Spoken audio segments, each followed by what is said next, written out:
This underwater panorama, which you can see on Google Earth, was taken in Bounty Bay on Pitcairn Island in the South Pacific, one of the most remote and inaccessible locations on Earth. The object the diver is pointing to is a ballast bar, which was once in the lower hold of one of the most famous ships in history, His Majesty's armed vessel Bounty, which was burned and sunk on this exact site on January 23, 1790. There are various pieces and artifacts of this famous ship in places around the world, but this particular site is special because it's where it actually happened. There are more ballast stones on the site, you can see them there, and not far away, ashore, there are various memorials and markers associated with the Bounty, such as this one, put up by the inhabitants of Pitcairn Island in 1990, the 200th anniversary of the settlement of the island by members of the Bounty's crew. The basic story of the mutiny on the Bounty is well known. On April 28, 1789, 12 members of the crew, led by master's mate and acting lieutenant Fletcher Christian, revolted against the ship's captain, William Bligh. The mutineers set Bligh and 18 others, who remained loyal to him, adrift in the Bounty's open launch. Thanks to Bligh's astonishing seamanship, they survived. The quest for justice, vengeance, or answers, or permanent escape from the authorities, consumed most of the participants in the Bounty's story for years afterwards, or in many cases, for the rest of their lives. This video is not merely another retelling of the story of the mutiny and its aftermath. As the title suggests, this is a geographic history. What that means is we're going to be looking at the Bounty story through the lens of place and location, which offers a different and I think a richer view than a straight narrative or chronological history. I've done geographic histories before, such as the story of the Manson murders or the Watergate scandal, and this one, like those, is based on the connections between the places and the people who were involved with this event. You may be surprised how far afield we're going to go. The mutiny on the Bounty occurred at sea in the South Pacific, and it heavily involved various Pacific locations, especially Tahiti and the aforementioned Pitcairn Island. And you might expect, having sailed from England, that there are numerous places in Great Britain that are important to the Bounty story. But there are Bounty-related locations literally all over the world, on every continent except Antarctica. But the realization of just how broad the story of the mutiny on the Bounty really is makes the basic thesis of this video easily apparent. This is truly a global story, and it demonstrates how interconnected the world was, even in the late 18th century. 1789, the year the mutiny occurred, was a time when communication could travel only as fast on land as the fastest a horse could ride, or on water as fast as a ship could sail. In 1789, the vast majority of human beings alive on Earth, regardless of the country they lived in, never left the village or the region where they were born. We think of a world without instant electronic communication, without radio, without telegraphs, or even electricity as large, slow, and dumb. But it wasn't like that at all. The world of 1789 was smaller and much more tightly knit than you may think it was. Indeed, Fletcher Christian and the hardcore group of Bounty mutineers sailed to Pitcairn Island, the remotest place they could find, because they knew the British authorities had both the capability and the desire to pursue them literally to the ends of the earth. And they were right. The voyage of the Pandora, sent to hunt down the mutineers, was every bit as epic as that of the Bounty itself, and considerably more tragic. Geography of the oceans, of islands, big and small, of the British Empire and other projects of European colonialism, of indigenous peoples who were caught up in it. Geography is the very lifeblood of the story of the Bounty and what happened aboard her. I argue you can't really appreciate that story without understanding it through the lens of geography. My name is Sean Munger. I'm a historian, teacher, and writer. I have a PhD in history, and my niche here on YouTube is doing deep dive videos on historical topics. This is The Bounty, a geographic history.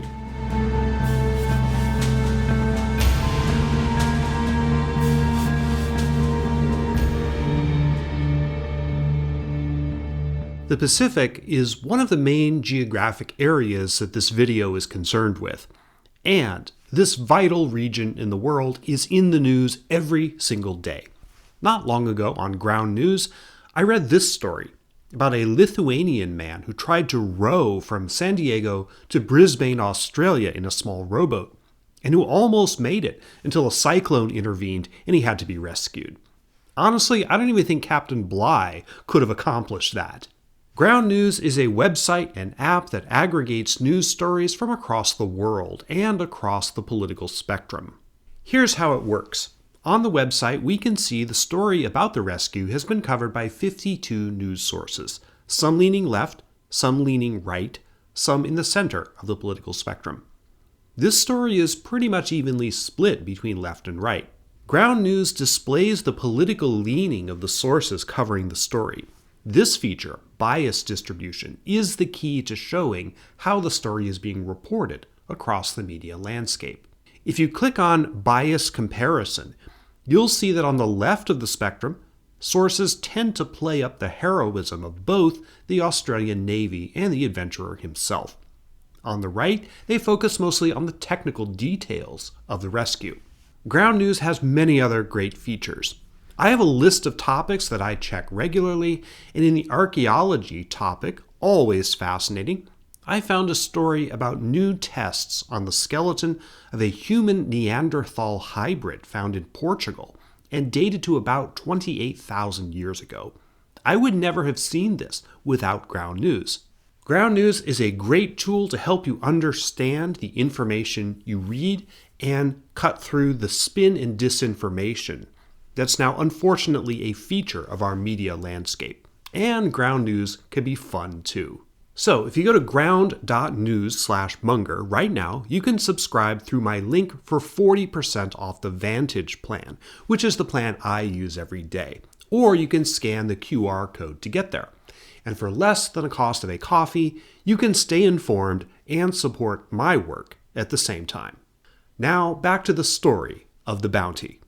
Before we get into the real meat of this story and delve deeply into the locations, which we're obviously going to do, I think two things are necessary. First, you have to have an understanding of what happened aboard the Bounty, including the mutiny and its aftermath. Therefore, we need a basic primer on the Bounty story. Then I think we need a sort of roadmap, a plan for how we're going to make it through this very dense and complicated material. I'm going to give you those two things in the balance of this chapter. First, the primer. Now, this is necessarily a capsule summary. There are many details that I'm not going to mention in this brief summary, details which will come up when we start getting into the locations. In this summary, I'm also not going to discuss very much why things happened, including the mutiny itself. So if you do know the Bounty story and you get through this summary and you think, well, why didn't he mention that? Isn't that important? Just be patient. I will get to it eventually. This video is 3 hours long for a reason. Let's start with the characters. There are really two main characters in the Bounty story, a host of important but secondary personalities, and then a cast of thousands, seemingly, of tertiary characters who affect the story at various times. We're going to return to this diagram a couple times throughout this video. The two main ones are William Bligh, commanding officer of the HMS Bounty, a Royal Navy ship. By the way, I am going to use the term HMS to refer to British military vessels, even though that exact abbreviation wasn't technically coined until later in history. Bligh was not a captain at the time of the voyage in question. He was only a lieutenant, only 33 years old. His personality and behavior have been grossly misrepresented in most popular retellings of the story, particularly the movies. We'll get to that. Just a note though, although he did not hold the official rank of captain on the Bounty voyage, it is not inaccurate to refer to him as, quote, Captain Bligh, as members of the crew did at the time. He was the master of the vessel at that time. He was promoted to the technical rank of captain after the voyage. The other major character is Fletcher Christian, age 24 at the time of the mutiny. He was master's mate aboard the Bounty, not technically second in command as he's often portrayed. His relationship with Bligh was complex and the sources are contradictory. As I said, I'm not going to talk about why things happened at this stage. Secondary characters. John Fryer, sailing master aboard the Bounty, which means he was Christian's superior. A Tahitian ruler, a person with numerous names, who I will refer to as Pomare I, though in most Bounty literature he's known as Taina or King Taina, which is what Bligh knew him as. Edward Edwards, another British sea captain, who comes in later. John Adams, no, not that John Adams,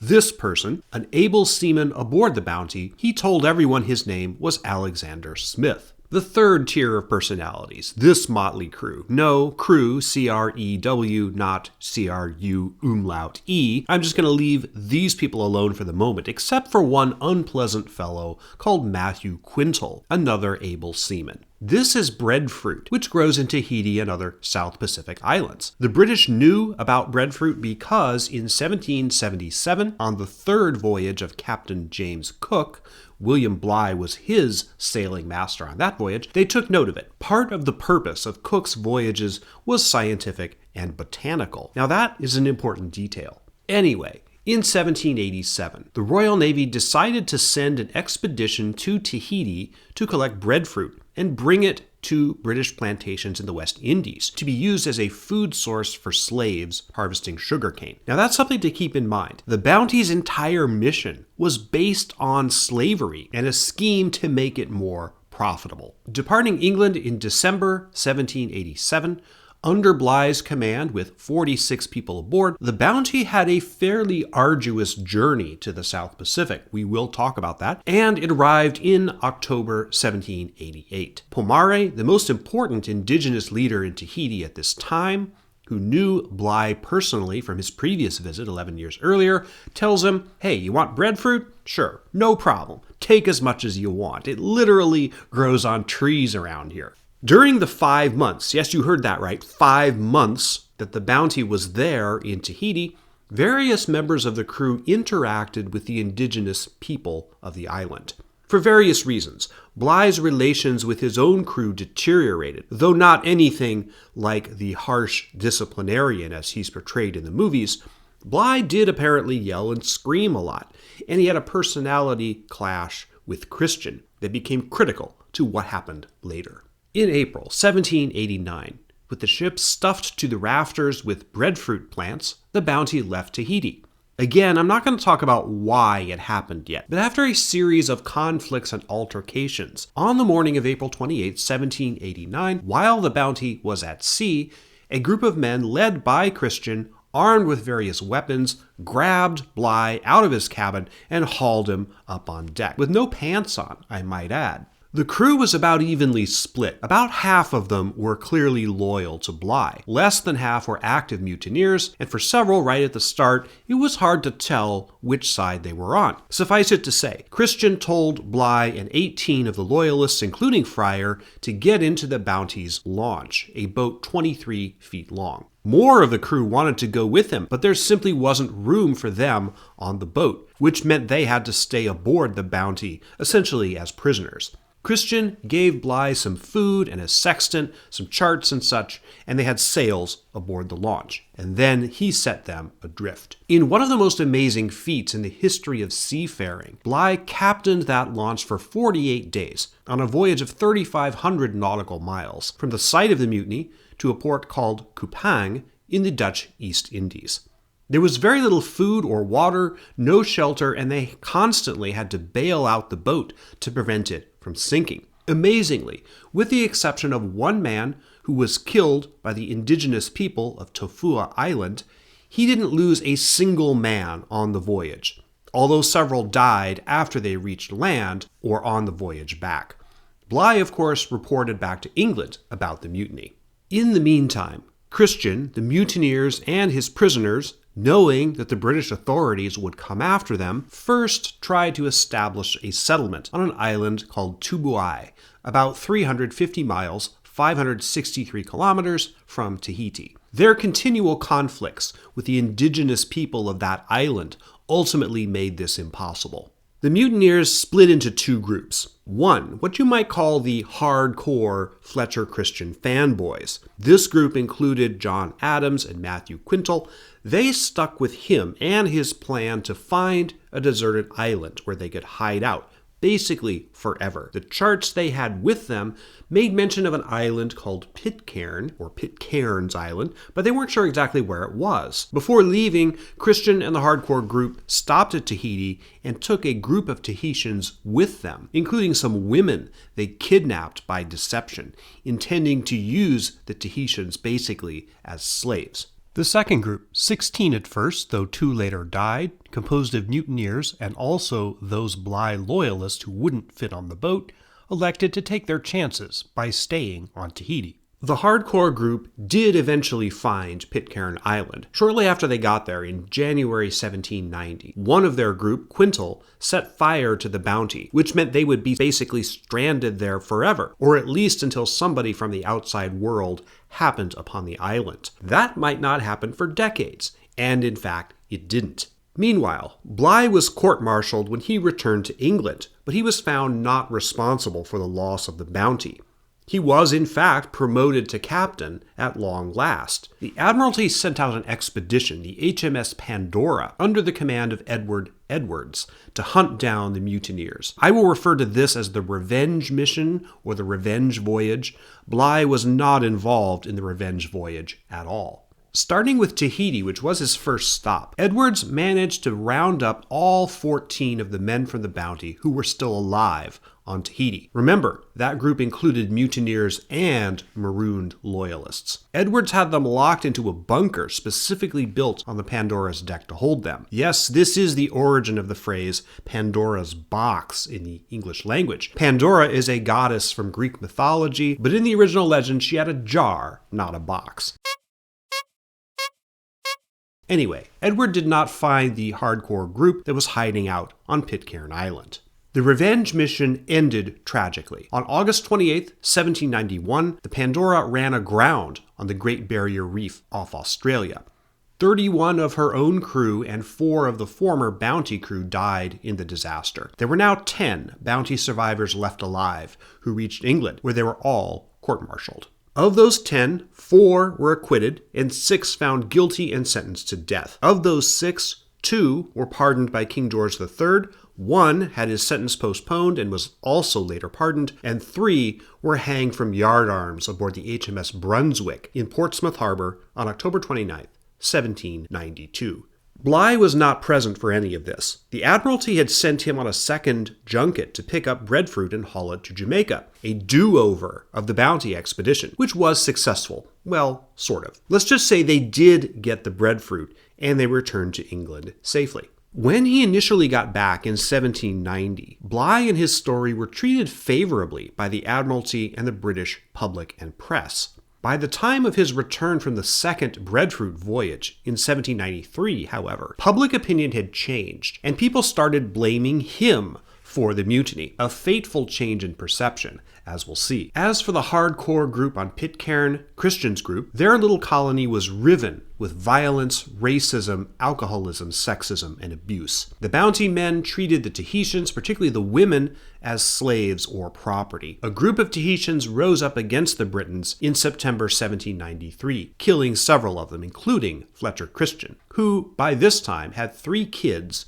with his Tahitian girlfriend. There were several more murders and suicides over the succeeding years. Eventually, the last survivor of the Bounty mutineers, Adams, established a more or less peaceful order among the island's few remaining inhabitants, or he told people he did. The outside world didn't learn about the fate of the hardcore group until well into the following century. In 1932, 2 American writers, Charles Nordhoff and James Norman Hall, wrote a novel, not a history, but a fictional novel about the saga, called Mutiny on the Bounty, followed by 2 sequels. These fictional books are the basis of what most of us in the 21st century know about these events. Several movies and even a London West End musical were made out of this book, or these books, but most important for our purposes was the film made in 1935, which won the Academy Award for Best Picture. Then there was a wretchedly awful remake in 1962, and finally the 1984 film titled The Bounty.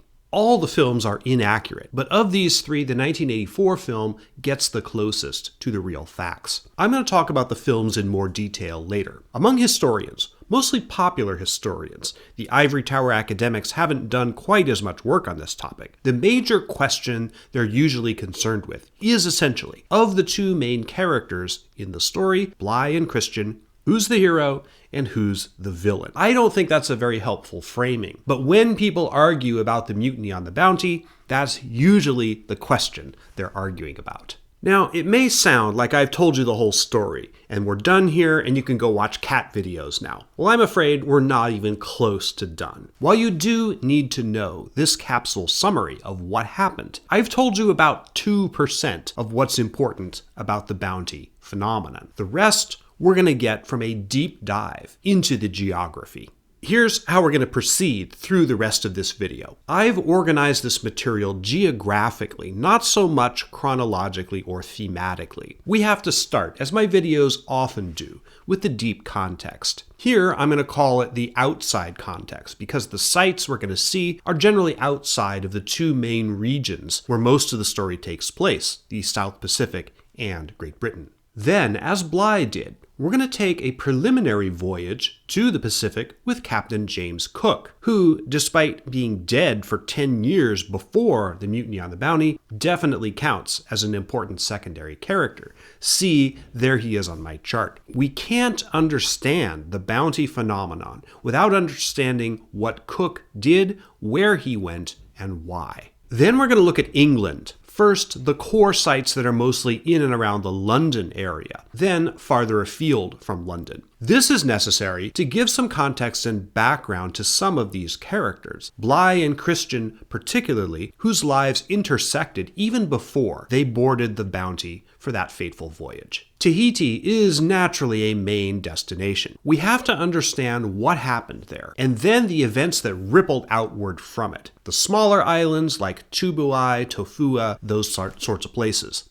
The East Indies, today's Indonesia, and Australia also play their role. And of course, we have to spend some time on Pitcairn Island, the final destination for 10 of the mutineers and for the Bounty itself, which brings us back to this image of what few pieces of it remain there. I want to say two more things to finish out this chapter. First, for the pronunciation police who invariably descend into the comments on my videos, y'all are just going to have to take a breather on this one. I don't speak Tahitian or Hawaiian or other Pacific languages, but I am doing my best to be culturally sensitive. So if I mangle words like this, well, you're just going to have to believe me when I say that I'm doing my best. That goes for you Brits too. Yes, I am aware that in the 18th century, this word was pronounced lieutenant, but I'm an American living in the 21st century. So if your blood pressure goes up when I call this person Lieutenant Bligh, just take a deep breath and repeat to yourself, it's only a video. I should really just relax. Final thing. The sources I used to research and make this video are listed in credits at the end and in the description. The music bits are listed there too. Now, finally, with all of that business done, let's start getting into the deep context of the Bounty story. We're going to start 200 years earlier with one of the major events that helped make Britain the world's preeminent naval power. Trust me, it's important.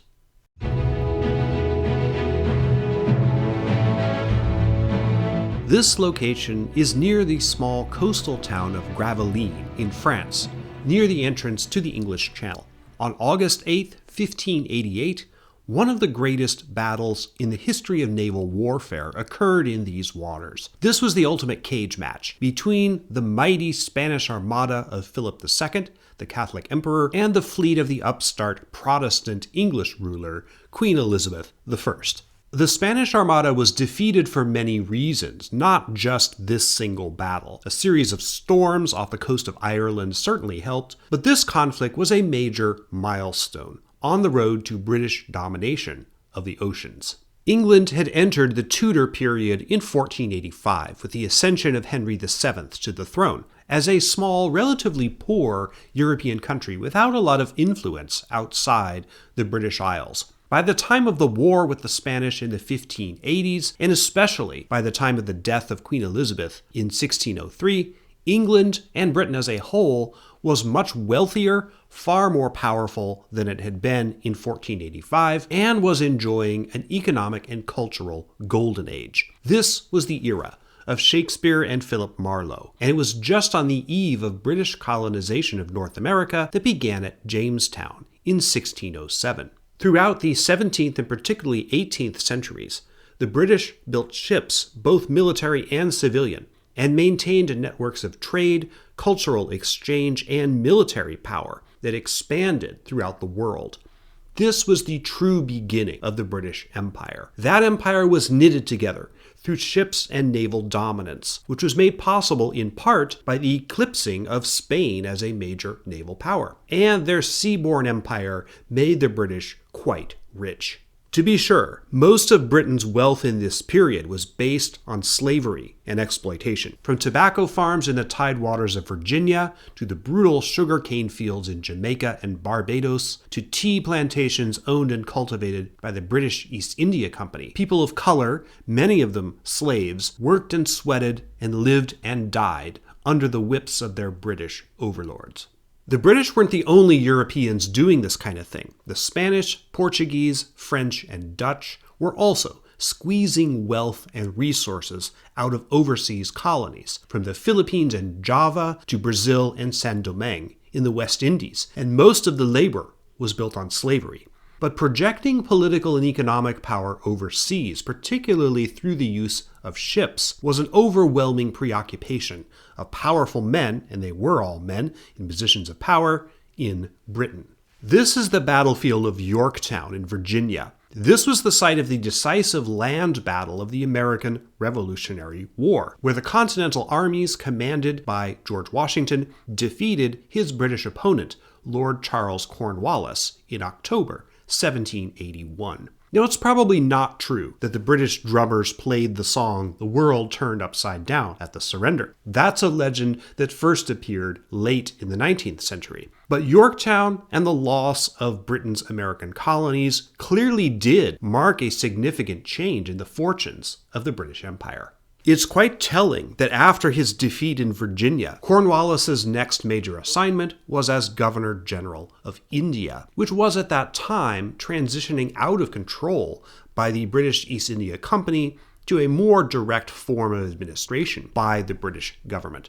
Now, that was a slow transition, and it wasn't complete until after the Mutiny of 1857. But I mention Cornwallis's appointment because it shows how the focus of the empire after the Revolutionary War turned east toward Asia, and especially Southeast Asia and the Pacific. 1781, 8 years before the Mutiny on the Bounty, was an inflection point. Whether the drummers really played that song at Yorktown or not, the world was turning upside down in the 1780s. This is what we Americans now call Independence Hall in Philadelphia, known at the time as the Pennsylvania State House. It was in this building and this room on the ground floor that the Continental Congress voted on a Declaration of Independence from Britain in 1776. And 11 years later, where a confab of white, aristocratic, property-owning males drafted the Constitution, largely to protect the basis of their wealth, particularly slavery. The Philadelphia Convention was going on in the summer of 1787 in this room, at the same time as Joseph Banks and Lieutenant Bligh were gearing up for the Bounty's breadfruit voyage. The project of the new American Republic doesn't have much to do with the Bounty story, so we're not going to get into it. But it's an example of how radically the world was changing in the second to last decade of the 18th century. The world of 1787 was very, very different than the world of 1737. I will also add, just as an interesting chronological coincidence, that George Washington, the victor at that Yorktown battle, took the oath of office as the first president of the United States on Wall Street in New York City on April 30th. 1789, just 2 days after the mutiny on the Bounty occurred. Now, there is no direct relationship between those events, but their convergence in time is a fun fact to take note of. This is the Good Hope Plantation, located at Wakefield, Jamaica. It was established as a sugar plantation in 1744 by a man called John Tharp IV. Born in England, educated at Trinity College in Cambridge, by coincidence a location that's coming up in Chapter 5. As many men of the 18th century did, Tharp acquired his great wealth, at least at first, by marrying it. His wife's family owned land in the West Indies. He embarked on assembling several large plantations in Jamaica, this being one of them. Tharp may have owned as many as 3,000 slaves. Good Hope is now a tourist attraction. Jamaica was one of the main places of production of sugarcane, one of the British Empire's most important cash crops.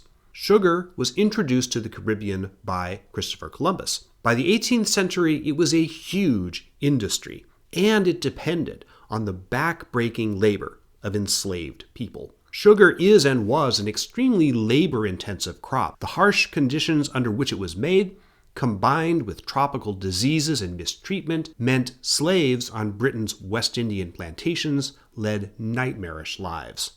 Slavery was very different in the West Indies than it was in other parts of British America, or eventually the United States. Many more enslaved people in Jamaica and the Indies had been born in Africa. Slave owners and sugar barons needed constant infusions of new labor into their colonies because slaves died in much greater numbers in places like Jamaica than they did in, say, Virginia. Yellow fever, malaria, and leprosy killed people, both enslaved and free, at a frightening rate. Violence, beatings, and executions of slaves were a regular occurrence in places like Jamaica. Because the population of slaves was so large, what you might call turnover, caused mostly by death, was so frequent, and it was also hard for white people to stay alive and maintain their own families and non-enslaved workforces. This meant that in the West Indies, order was maintained by a tiny cadre of white Jamaican overseers who brutally kept the enslaved workforces in line. They also relied heavily on raw military power. Jamaica was full of British Army soldiers. This is the system that the Bounty's voyage was intended to prop up. Joseph Banks's idea was to import breadfruit as a cheap food source for slaves on the plantations, to decrease planters' operating margins and increase profits from crops, principally sugar. The Royal Navy was directly employed in this mission, not to wage war, not even to protect by military force British property or citizenry, but to make slavery in the West Indies more profitable. That was why Bligh and the Bounty were sent to Tahiti. Their voyage was not one of exploration, except for small islands discovered by one person or another during the Bounty saga. All the places they went to were known to Europeans, and certainly to indigenous people for millennia. The Bounty's voyage was not scientific, despite the presence of 2 botanists among the crew, who are probably better described as gardeners. This was a voyage to serve and perpetuate the institution of slavery. While we're in the Americas, let's take a brief stop here. This is a soundstage at Sony Pictures Studios, formerly the Metro-Goldwyn-Mayer Studios. Significant portions of the 1935 film Mutiny on the Bounty, directed by Frank Lloyd, were filmed here. Although not indoors, the sequences of the film depicting the voyage of Bligh and the Loyalists on the launch were filmed in the water tank on the MGM backlot. Portions of the picture were shot in Tahiti and also on the Channel Islands off Los Angeles, as we'll see in just a moment. The 1935 Bounty picture was not the first film version of the story. A silent version was made in Australia in 1916. However, the 1930s version set the standard for the Bounty treatment by Hollywood, especially among the 3 major pictures. This one, the 1962 version, and the 1984 version called simply The Bounty. Being drawn from the Nordhoff and Hall novels, the 1935 and 1962 versions can conveniently remain unmoored, if you'll forgive the expression, from historical accuracy. Because after all, their purpose is to dramatize a novel based on the real event, not to depict the real event itself. I watched all 3 major bounty films as preparation for making this video. At the heart of them, each of them is the conflict between Bligh and Christian, but each of the 3 major films approaches that conflict differently. The 1935 version stars Charles Laughton as Bligh and Clark Gable as Fletcher Christian. The 1962 version, Trevor Howard as Bligh and Marlon Brando, hilariously miscast as Christian. The 1984 version, Anthony Hopkins as Bligh, and a raging anti-Semite and domestic abuser, whose name I will not deign to utter, as Christian. I like how Australian historian Greg Denning, author of one of the major sources for this video, characterized the 3 major movies. He said, quote, "The 1935 Charles Laughton Clark Gable version displayed the classic conflict between tyranny and a just cause. The struggle on the bounty was a moral and ideological one. The 1962 Trevor Howard Marlon Brando version showed a gentleman fop, Christian, finding true honor in standing up against Bligh's populist austerity. The struggle on the bounty was political. In the 1984 version, the struggle on the bounty was psychological." End quote. I think this perfectly summarizes how the bounty story has changed in our culture and our consciousness, particularly over the 20th century. When we retell the story, we seek to infuse it with our own political, moral, and psychological preoccupations at the time, sometimes at the expense of understanding of historical truth. However, the lines do blur among the major preoccupations of the film versions. These are the Channel Islands off the coast of Southern California, not far as the crow flies from the MGM lot where we just were. Santa Cruz Island, Santa Rosa, San Miguel. Though not technically one of the Channel Islands, Catalina is nearby. In 1935, when the first Hollywood bounty picture was being made, the waters around these islands were one of the places that filming took place involving the full-scale replicas of the ships Bounty and Pandora. This was one of the reasons why the film was so expensive, costing $2 million in 1935, equivalent of about $45 million in today's money. If you make a film at sea about sailing ships, you're going to have to use real sailing ships. The one used for the Bounty in the 1935 production was originally built in 1882 as the Lily, purchased by MGM in 1927. She sank in a storm in 1950. A tragedy occurred during the making of the film, right off this island here, San Miguel. On July 25, 1935, a barge that was being used to film the Bounty stand-in ship capsized, killing cameraman Greg Strong. The press erroneously reported that the film's star, Charles Laughton, was also killed. Reporters called Laughton's wife, Elsa Lanchester, back in London to get her reaction. That's how she found out. Only later did she get the word that Laughton was okay, but Greg Strong was dead. Here's an interesting fact about the movies. The 1935 film mostly shows the Tahitian women as attractive set dressing. The ones that are shown having relationships with the Bounty men were played by actresses who were identified, at least within the Hollywood system, as white. Mamo Clark, who plays Mauatua/Maimiti, was born in Hawaii and had significant native Hawaiian heritage, but she was coded as white when she went to work in Hollywood. Mutiny on the Bounty was her first film. Movita Castaneda, who plays a Tahitian woman called Tahani, was of mostly Mexican descent, but she too was coded as white, not obviously Pacific Islander, on screen. The reason this was done wasn't just because there weren't that many actresses in Hollywood in the 1930s who weren't white, but also because the Hays Code, the production censorship code voluntarily in use by the studios at that time, forbade interracial relationships of any kind. So white actors could never be seen kissing non-white women, or at least women who were perceived superficially as non-white.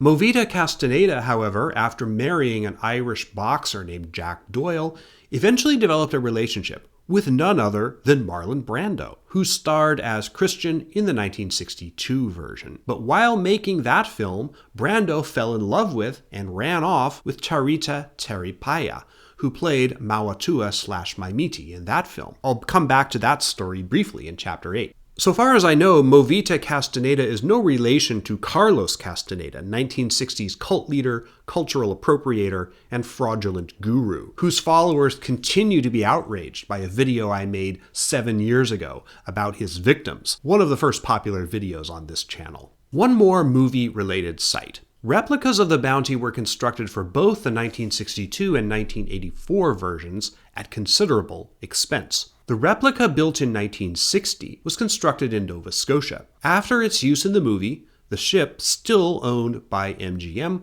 was a tourist attraction, anchored in St. Petersburg, Florida. Then, later, it was rented out to various other film productions, including one of the Pirates of the Caribbean movies. On October 25th, 2012, the replica Bounty, usually called the Tall Ship Bounty, sank here, off Cape Hatteras, North Carolina, during Hurricane Sandy. 2 crew were washed overboard. One was found but later died at the hospital, and the other was never found. This disaster is outside the scope of this video, but it's an interesting and tragic postscript to the cinematic history of the Bounty. Let's move on now to another important part of the context of the Bounty story. That involves a man who was particularly important in the life and career of William Bligh, that being James Cook. We turn to him and what he did in the next chapter.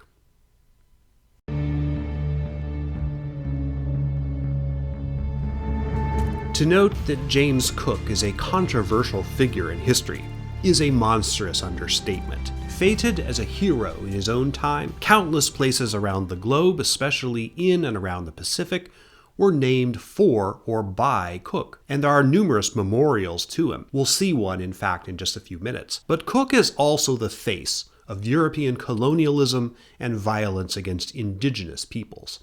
Statues of him are regularly torn down or defaced. For many, especially Pacific Island peoples, he's a powerful symbol of racism and oppression.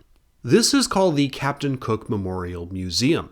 It's built around a dockside house in Whitby, North Yorkshire, England. Built in 1688, James Cook, as a lad of 17, was apprenticed to a local shipowner, John Walker, who lived and worked here. That's the association with Cook. In his early voyages in Walker's merchant ships, Cook learned the skills of mathematics, navigation, and cartography, at which he would prove gifted.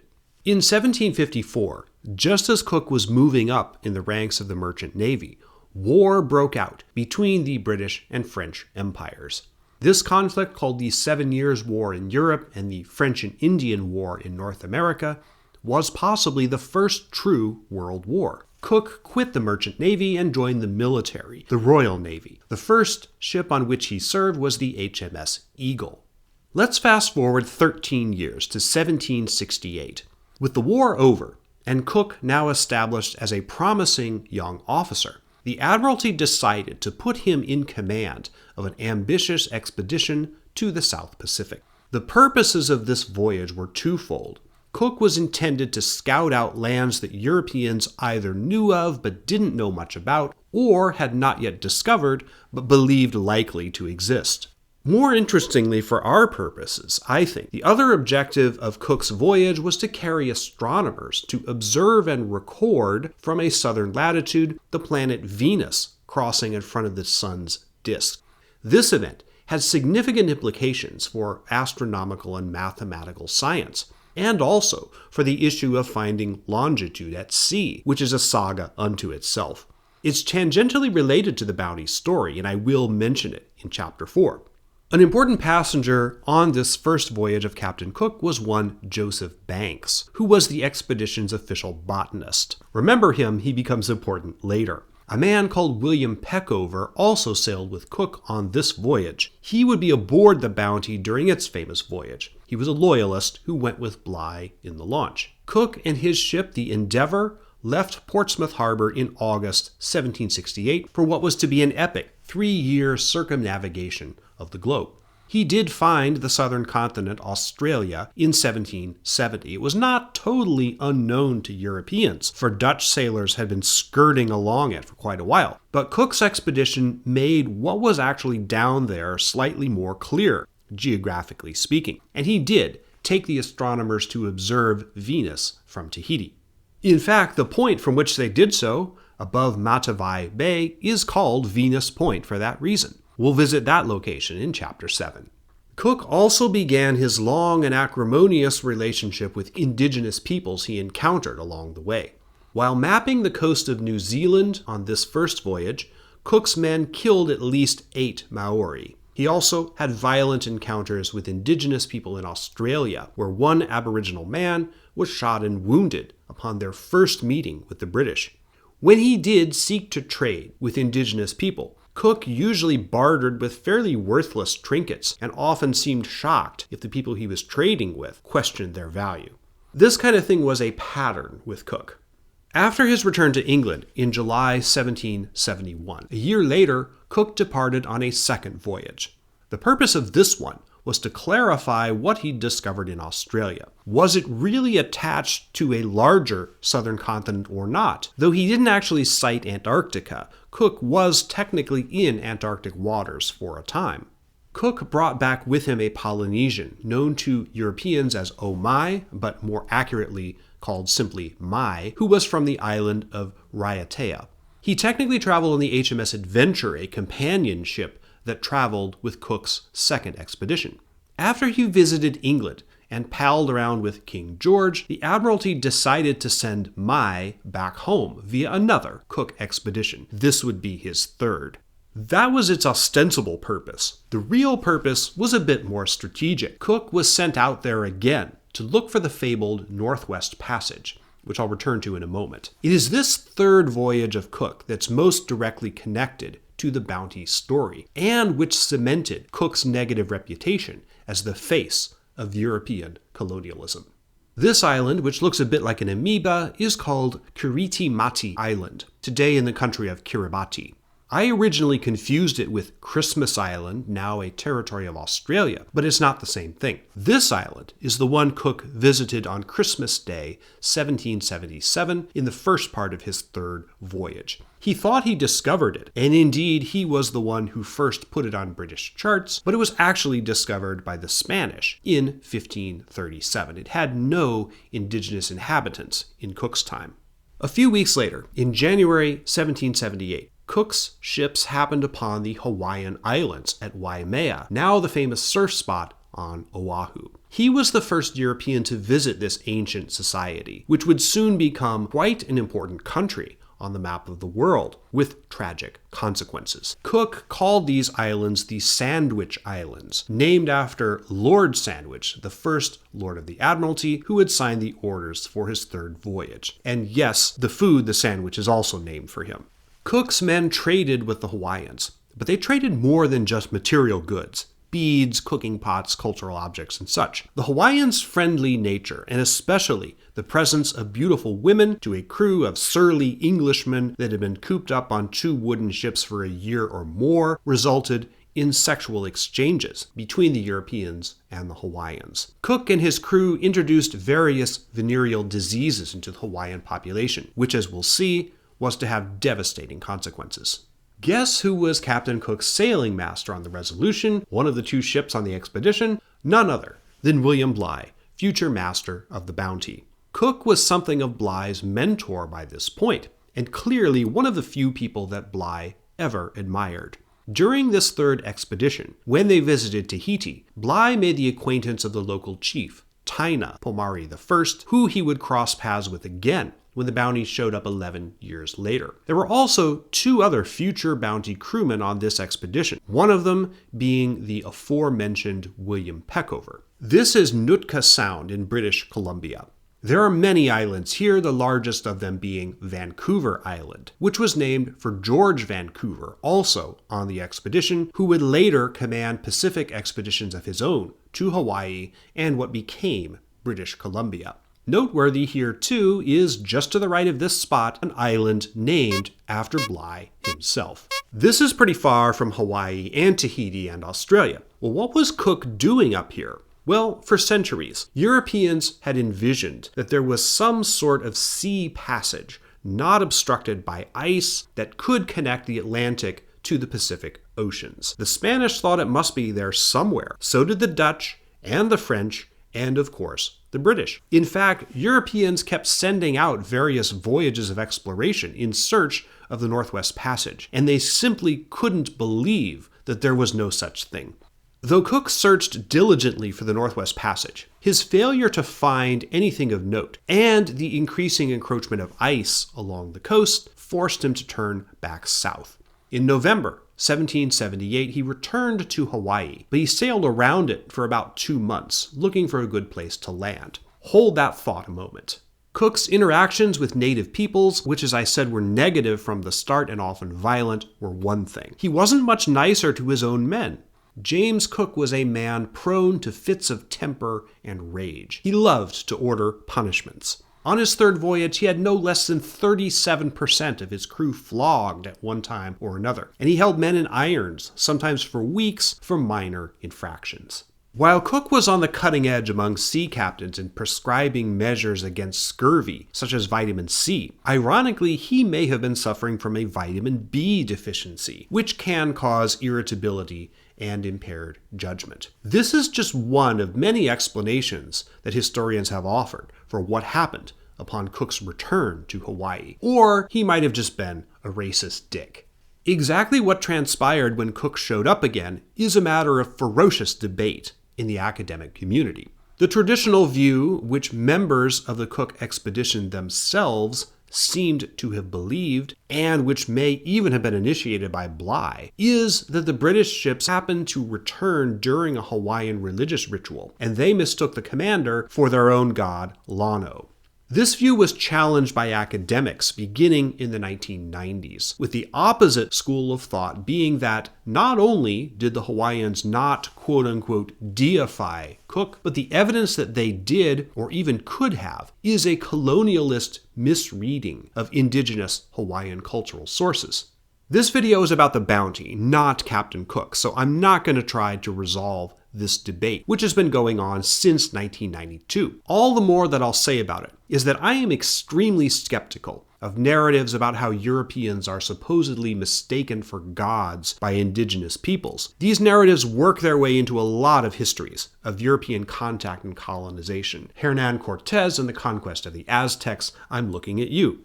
In any event, what's relevant for our purposes here is what actually happened to Cook, and it's relevant to the Bounty story because William Bligh was involved.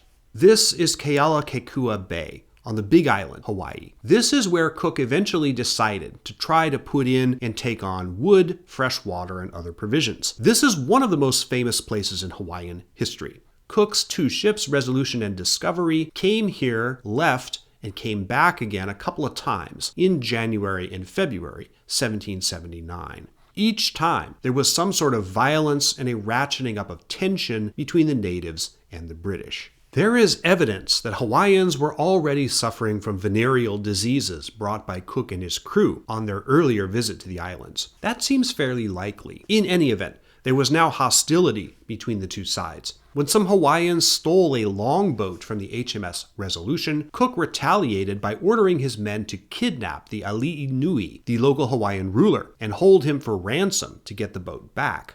On February 14th, 1779, there was a violent altercation on the shore of Kealakekua Bay. Legend has it that it was here, or near here, where one of the controversial monuments to Cook stands. 2 boats of British Marines were standing by as backup for Cook's shore party. One of those boats was commanded by William Bligh. A group of Hawaiians surrounded Cook. Feeling threatened, he either struck one of the Hawaiians or fired a gun at him. One stabbed him in the chest, then a group of them tore his body apart. Bligh claimed that he witnessed this through a spyglass on the boat, which quickly withdrew.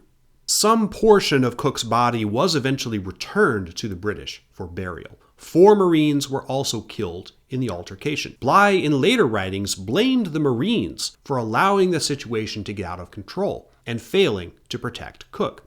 Charles Clerke, captain of the HMS Discovery, took command of the overall expedition, but he only lived a few more months, perishing of tuberculosis. Cook's 3rd expedition returned to England in October 1780, where news of his death was already known.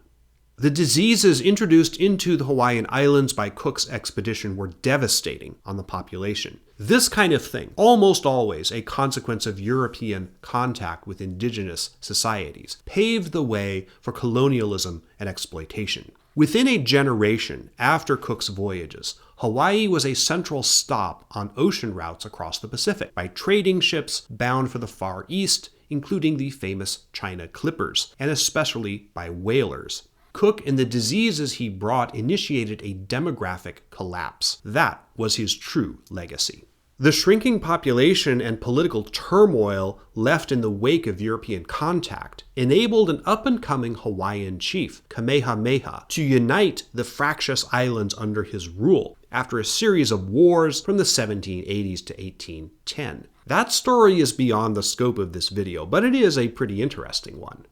So why does Cook matter? Why do we need to know all this? Because Cook's voyages were the blueprint for Bligh's trip on the Bounty. Cook was his role model. Bligh, being a junior officer and not nearly as well regarded as Cook was in the British Navy, could never hope to be put in charge of a grand exploration or scientific expedition, such as those Cook had captained. But as the breadfruit voyage was coming together in 1787, Bligh definitely wanted to command it. He thought Cook's example, even its unfortunate end, had taught him how to handle such responsibility.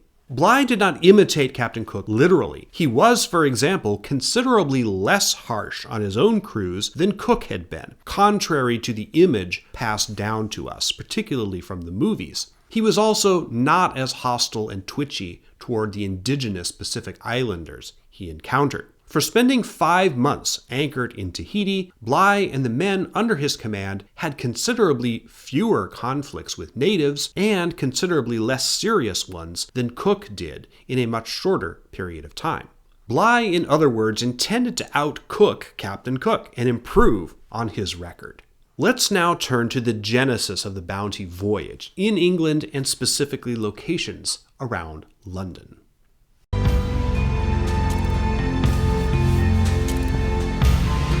This is the Whitehall district of central London, still today the heart of the modern capital, and in the 18th century, the cockpit of the entire world-spanning British Empire. This building here is today usually known as the Ripley Building. Completed in 1726, it's known as the first purpose-built office building in Britain, possibly. Today it's the headquarters of the UK's Foreign Commonwealth and Development Office.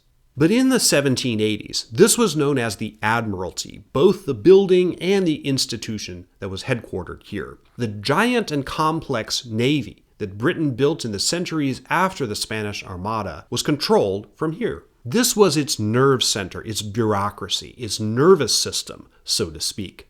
Being an agency of the British government, the Admiralty was subject to pressure by lobby groups. One of the most powerful at that time was called the Standing Committee of West India Planters and Merchants. This group, as its name suggests, promoted the interests of planters in the West Indies, mostly sugar planters, the people who owned the enslaved peoples of Jamaica, Barbados, and the other islands that worked them to death. The committee took an interest in breadfruit plants from the moment word got back to England after Cook's first voyage that Tahiti was full of them. As early as 1775, the West India Committee let it be known that they would pay the expenses of a voyage to transport breadfruit plants from Tahiti to the West Indies. As a policy goal, this idea got sidelined during the American Revolution and the subsequent war with France, but it was revived after peace came in 1783. And the committee focused on one particular man they thought could help make it happen. This building, which was until recently the London headquarters of 20th Century Fox movie studios, was once the residence of Sir Joseph Banks. He's already come up in our story before. He was the scientific observer who went along on Cook's first voyage, the one whose purpose was to observe the transit of Venus across the sun. He paid his own expenses on that trip, by the way.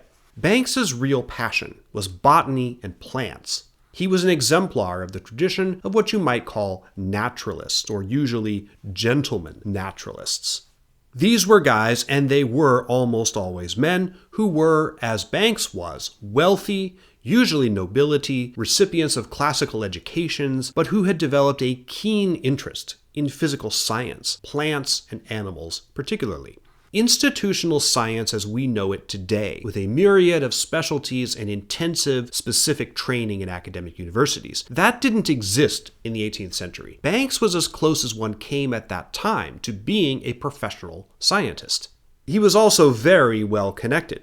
A member of the Royal Society, which was a gentlemen's association devoted to science, he was elected its president in 1777 and knighted 3 years later. As such, he became sort of the informal science advisor to King George III, who had a keen interest in natural sciences.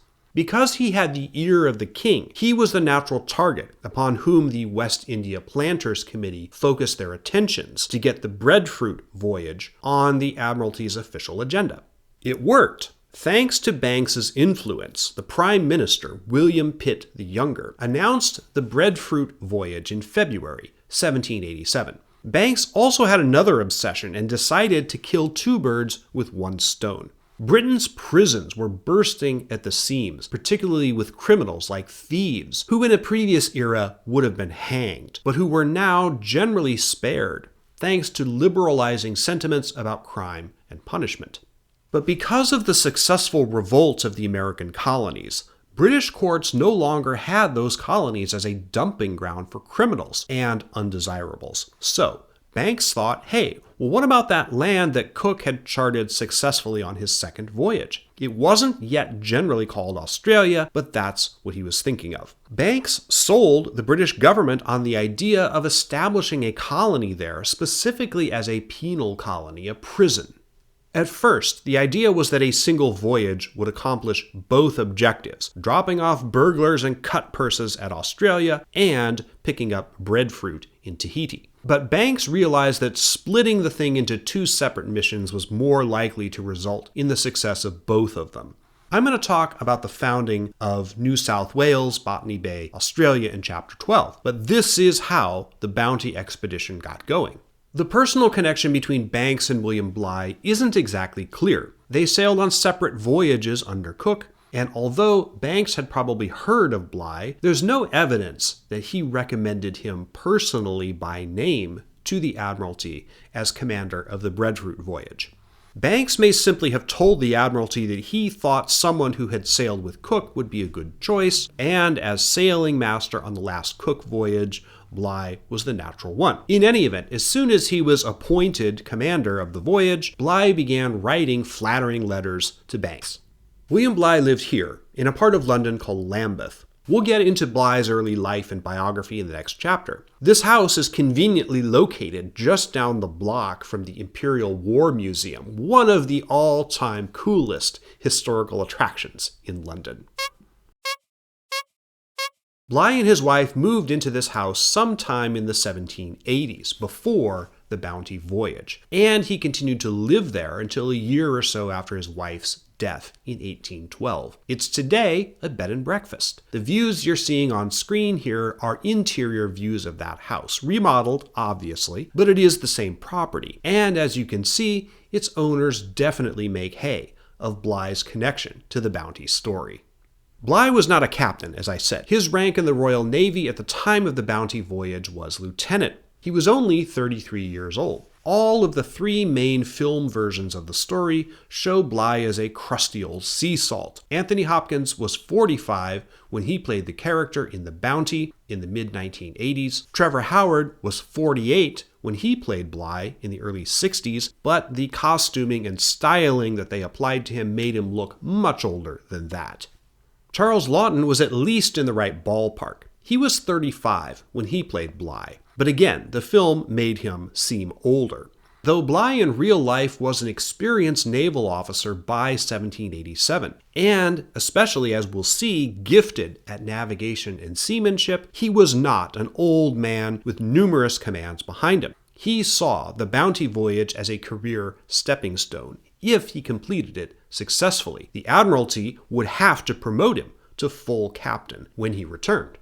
The Bounty breadfruit voyage was, as I said earlier, not scientific in nature. It was commercial. However, there are significant threads connecting it to a very big and important scientific story that was playing out about this same time, and that's the story of finding longitude at sea. The ability to fix longitude accurately was very new in 1787, and Bligh was one of the first British sea captains to benefit from the revolutionary new technology that had made it possible.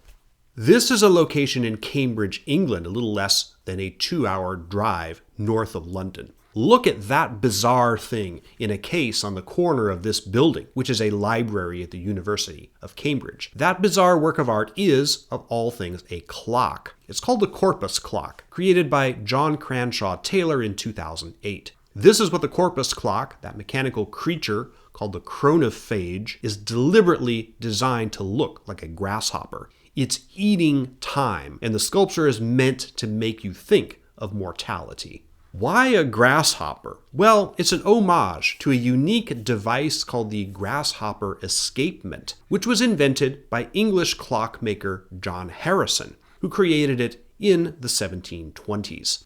Harrison embarked on a lifelong quest to develop a clock that was accurate enough to calculate longitude at sea, a problem that had perplexed mariners since ancient times, but which was impossible to do until clocks became accurate enough to measure the tiny increments of time necessary to fix longitude precisely. The British Parliament had, in 1714, established a £20,000 prize for anyone with a practical method of solving the longitude problem.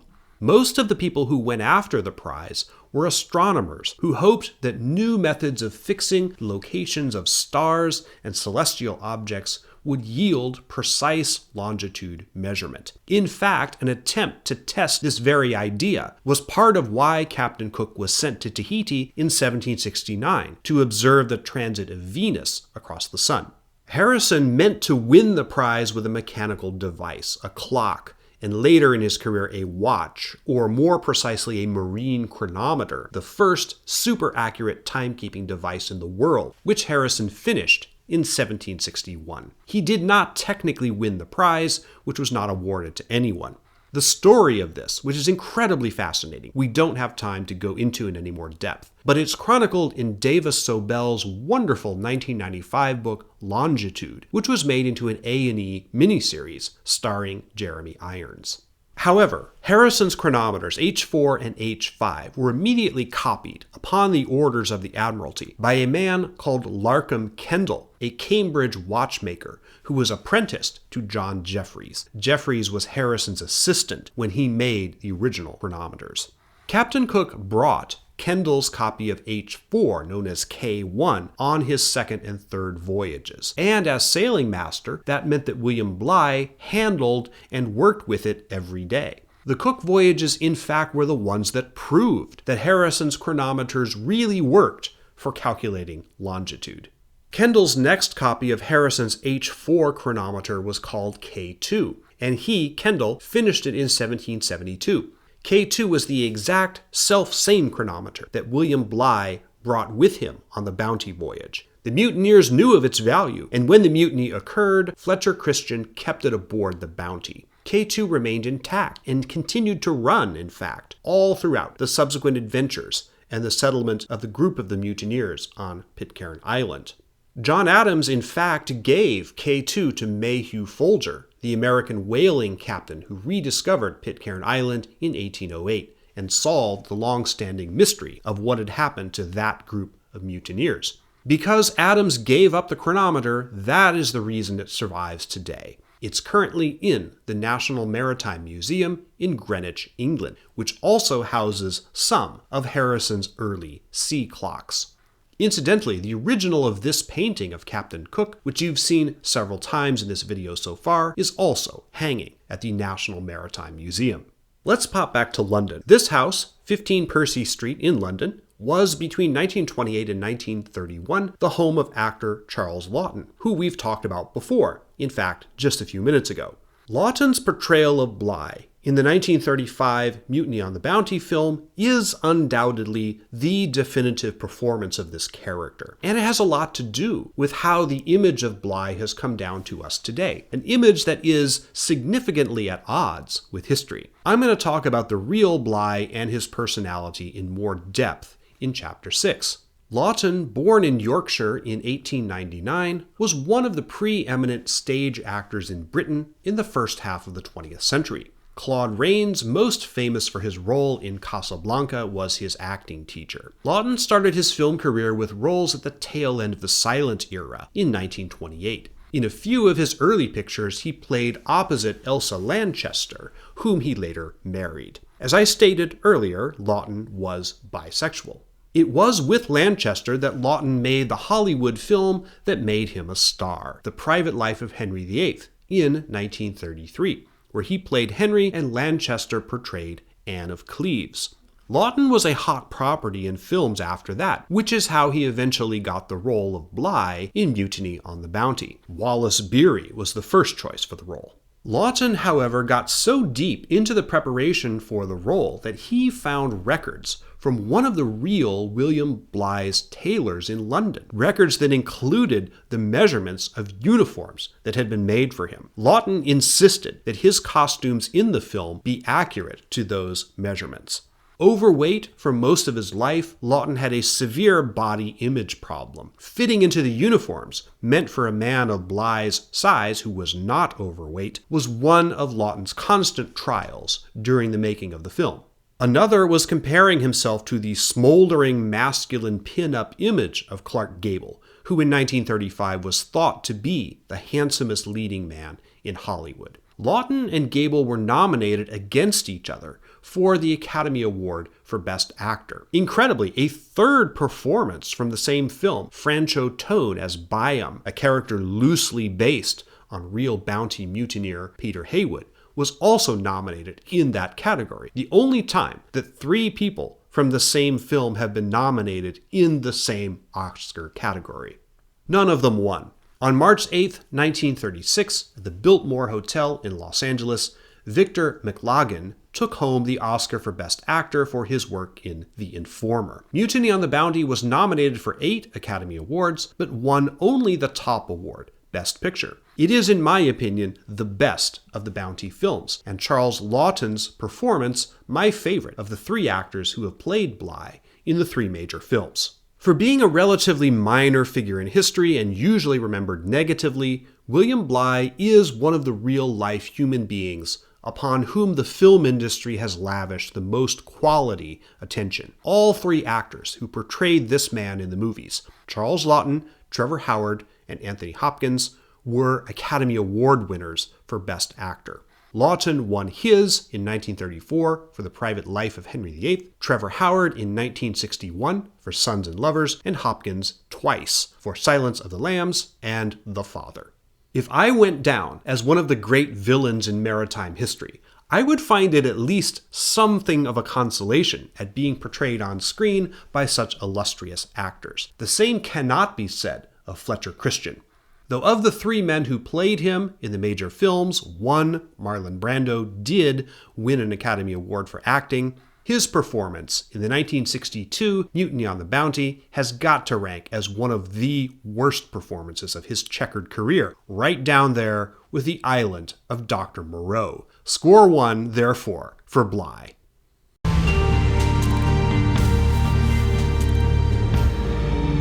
This is St. Andrew's Church in Plymouth, England, which has stood on this spot since the 11th century, possibly even earlier than that. We don't know where precisely William Bligh was born, but according to records, he was born on September 7th, 1754, and baptized here on October 4th. His mother was 40 years of age. It was kind of rare for women to give birth at that age in that era. Bligh's father worked as a customs official. Bligh was perhaps destined for the sea. Plymouth is one of Britain's preeminent port towns, deeply connected to the sea, ships, and ocean-going commerce and military. To give you a sense of Bligh's place in time, some other famous people born in the same year, 1754, include King Louis XVI of France, Talleyrand, Napoleon's famously squirrely and conniving foreign minister, American doctor Benjamin Waterhouse, the first to test the smallpox vaccine, and Peter Charles L'Enfant, who designed much of Washington, D.C.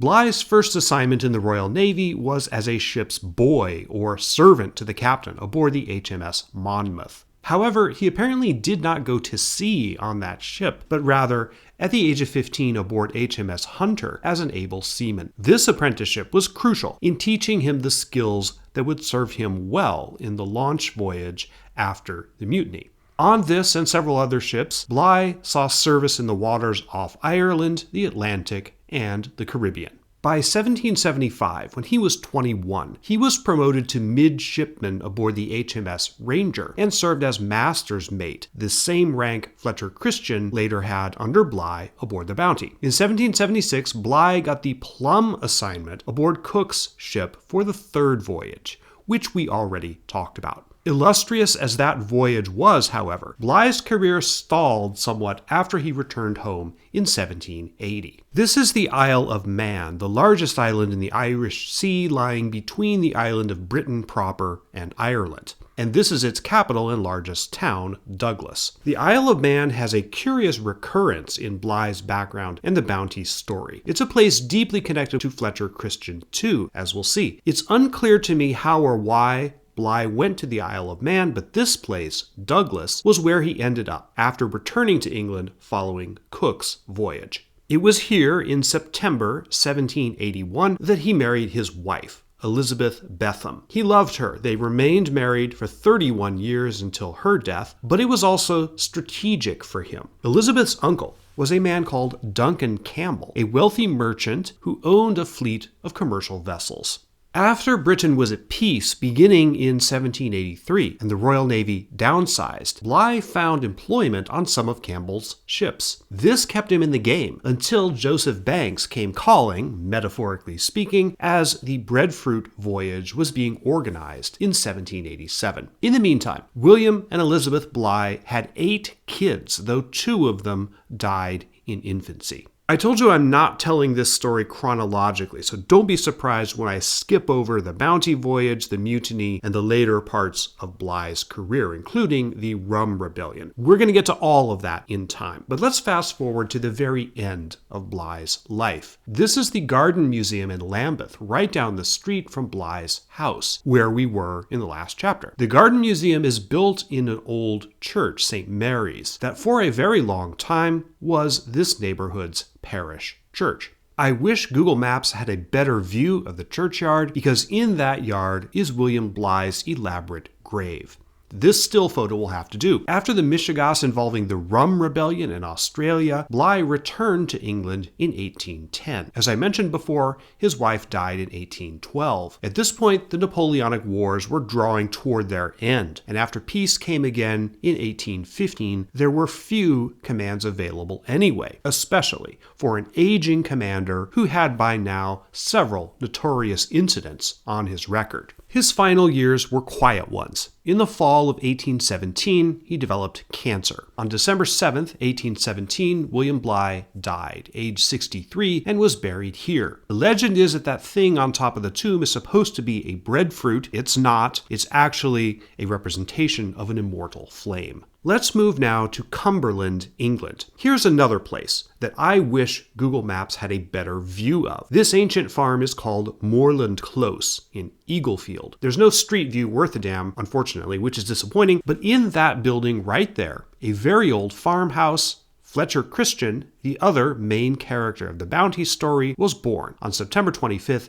1764. Fletcher Christian is a curious figure in history. There's a lot about him that's unknown, mainly because he was a more or less ordinary guy of 18th century England, about whom, aside from vital records like birth, baptism, schools, and such, there would be very little reason to write or record anything substantial. To my knowledge, there are not even any contemporary paintings or drawings of Christian. The closest we get is one small figure among many in Robert Dodd's famous 1790 illustration of the Mutiny, where Christian is barely more than a face in the crowd.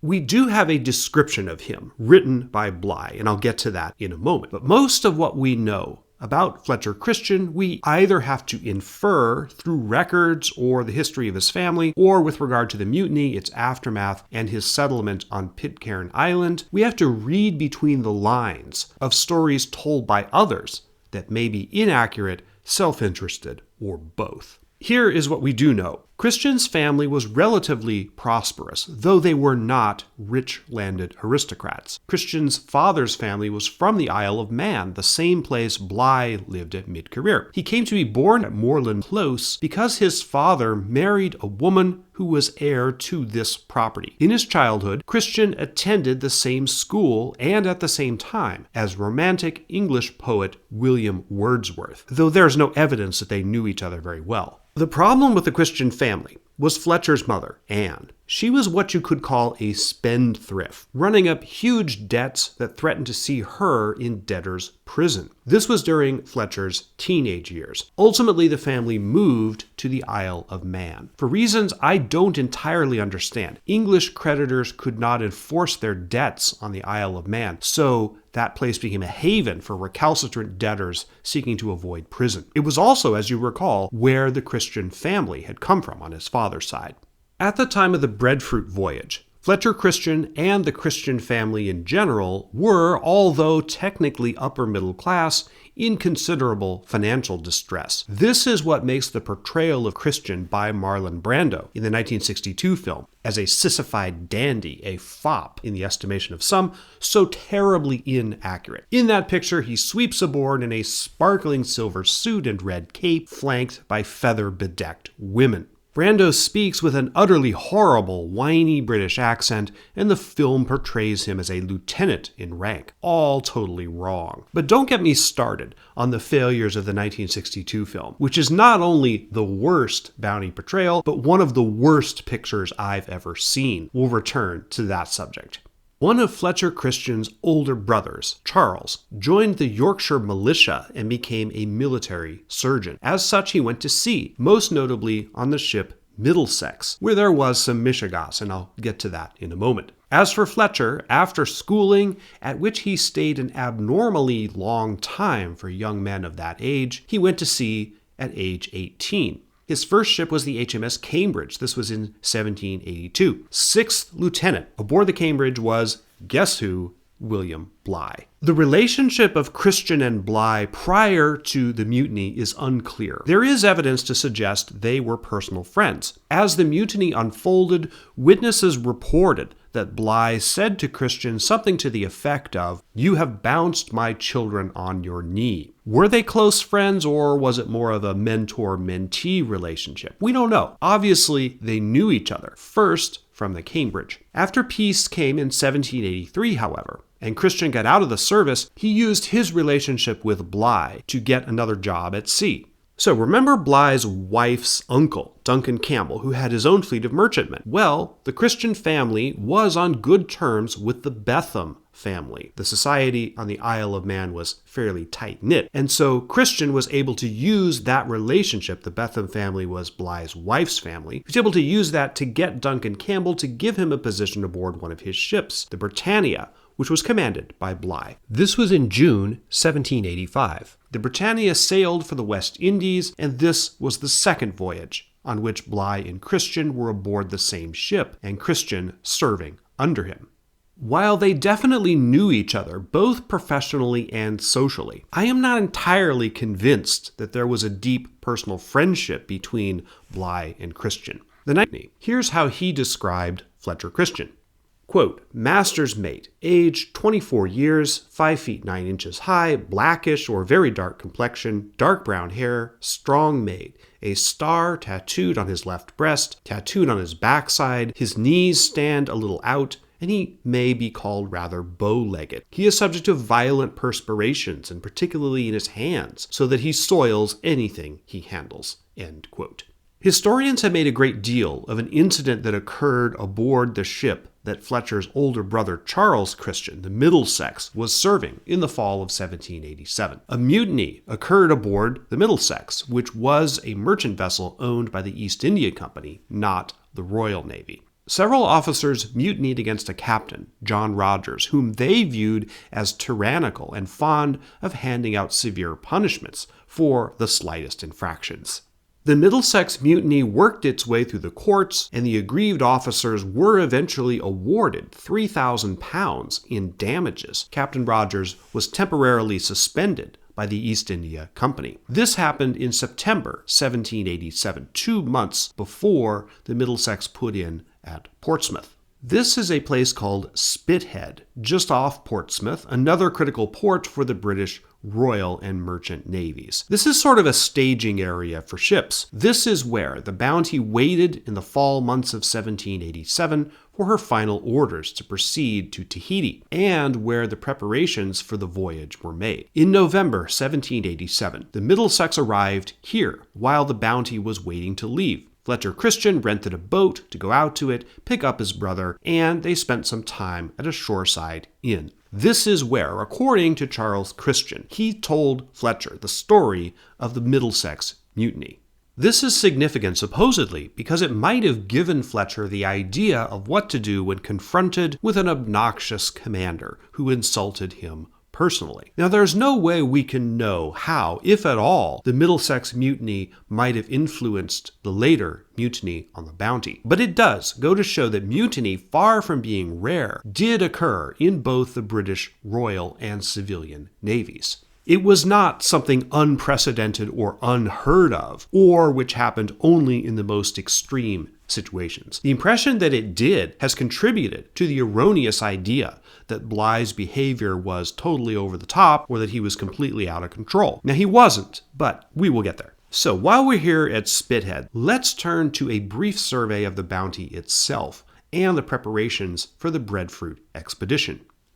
The Bounty was not a warship and wasn't even built for the Royal Navy. She was constructed in 1784 as the Bethia and was intended to be a collier or cargo ship of some kind. The ship was purposely selected by the Admiralty for the breadfruit voyage and purchased in May 1787 for about £2,000, roughly $340,000 US. Brought to a naval yard in Deptford and renamed Bounty, the ship was refitted specifically for this voyage.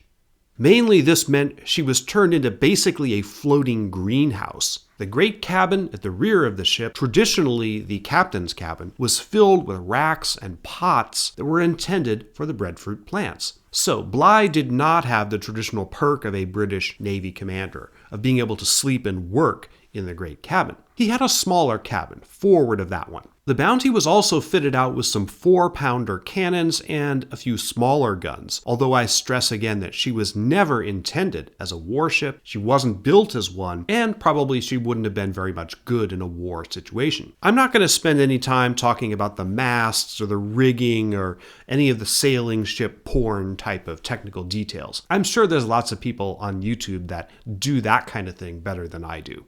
In the summer and early fall of 1787, the ship was loaded with stores and the crew was selected. Bligh had some power, but not unfettered control over who signed on. His second-in-command, John Fryer, sailing master, was chosen for him. So too was the ship's surgeon, Second Warrant Officer Thomas Huggin, who was an alcoholic. Bligh didn't like this appointment at all. He wrote to Joseph Banks, quote, "My surgeon, I believe, may be a very capable man, but his indolence and corpulency render him rather unfit for the voyage. I wish I may get him to change." End quote. Among the choices that were Bligh's own, there were some curious ones. For example, he signed on a man named Michael Byrne, an Irishman born in Kilkenny, who was nearly blind and not very useful for sea work. Why? Because he was a good fiddle player. In another letter to Banks, Bligh wrote, quote, "So much time for relaxation and mirth is absolutely necessary, and I have considered it so much that after 4 o'clock the evening is laid aside for the crew's amusement and dancing. I had great difficulty before I left England to get a man to play the violin, and I preferred at last to take 1 2/3 blind man than come without one." End quote. Bligh very much took after his role model, Captain Cook, in adopting measures for the health of his crew, such as prescribing what they ate and drank in order to prevent scurvy. Bligh was insistent that the men on his ship dance for exercise, and he thought it so important that he set aside this crewman's position specifically for a fiddle player. The 1984 Bounty movie makes much of this and treats the dancing as if it was an oddity. The captains in Bligh's court-martial in the film are surprised and puzzled for depicting Byrne as a specific character. When we talk about what the crew ate and drank, however, we have to bring up a critical issue that may have specific relevance to the mutiny. Because it was intended that so much of the ship be given over for greenhouse space, and because she was classified as a cutter, not a standard warship, Bounty had a small crew and was therefore what we would today call short-staffed.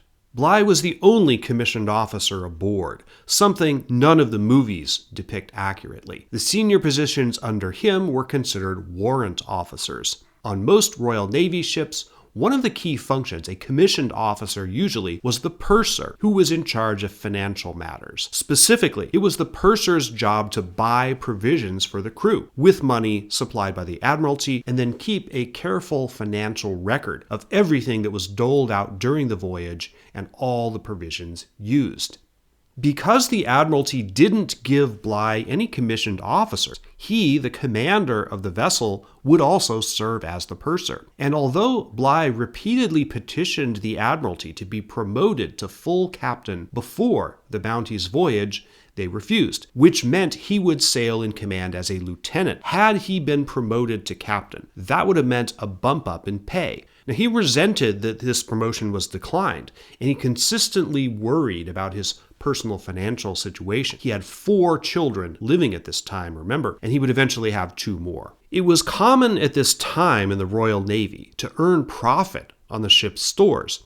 Now, this is worth some explanation. Say the purser on the ship buys, now I'm just making these numbers up, say they buy 400 casks of wine, 200 pounds of pork, and 1,000 pounds of hardtack for an upcoming voyage. The purser has already gotten the money from the Navy to buy all this stuff.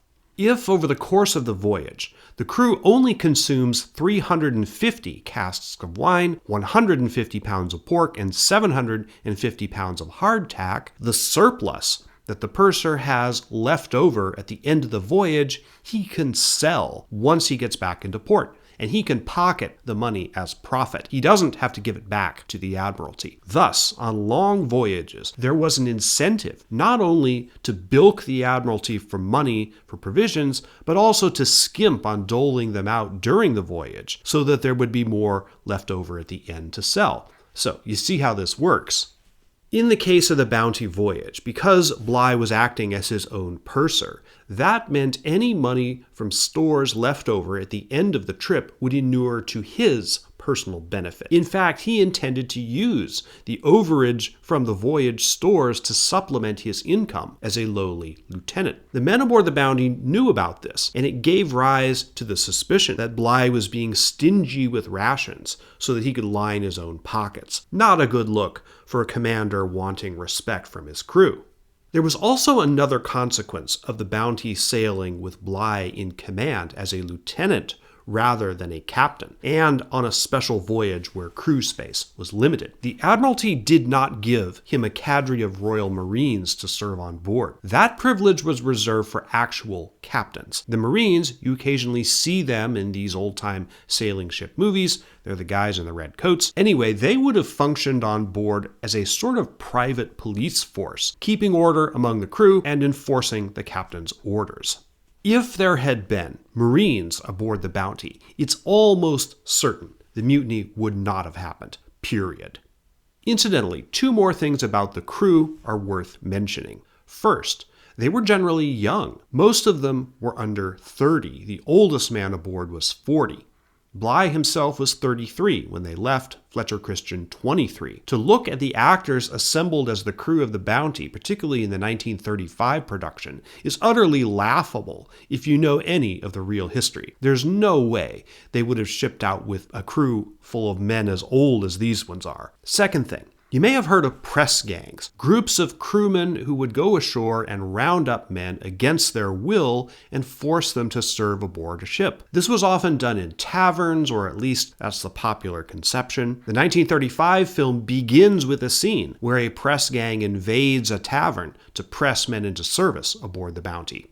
That never happened. There were no Repeat, no pressed sailors aboard the Bounty, not one. This was exceedingly rare at this time. In fact, some of the sources assert that the Bounty might have been the first Royal Navy ship to sail out of Portsmouth with no pressed crewmen on board. So if you're wondering how many of the eventual mutineers were pressed into service aboard the ship in the first place, the answer is 0. They all came aboard voluntarily.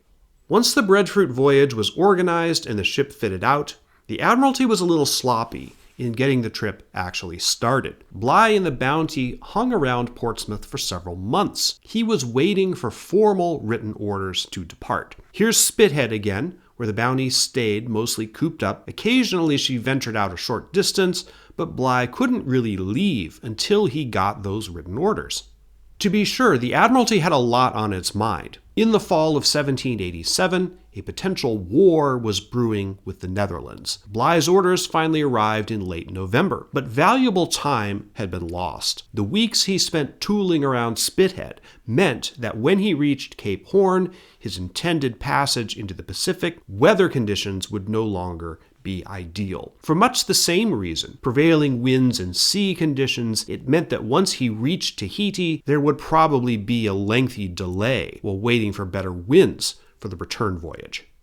As we'll see, both the Cape Horn debacle coming up in the next chapter and the lengthy stay in Tahiti have been cited as conditions that eventually gave rise to the mutiny. If the Admiralty had been just a little more snappy in getting Bligh his orders, he could have left Spithead in time to make the Horn, and the Bounty might have needed only a short stop in Tahiti, in which case most of us, some 200 years later, would never have heard of her, because the mutiny would never have taken place.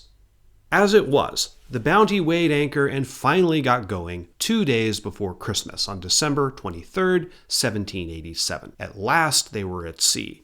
Dear God, that was a lot of context, but yes, we really did need all of it.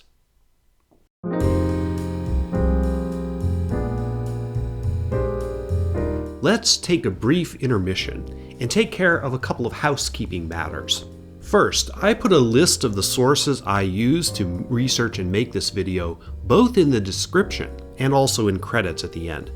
There are so many books and articles written on the Bounty that it's hard to narrow down the universe of the best ones, though I think pretty highly of Greg Denning's book, Mr. Bligh's Bad Language.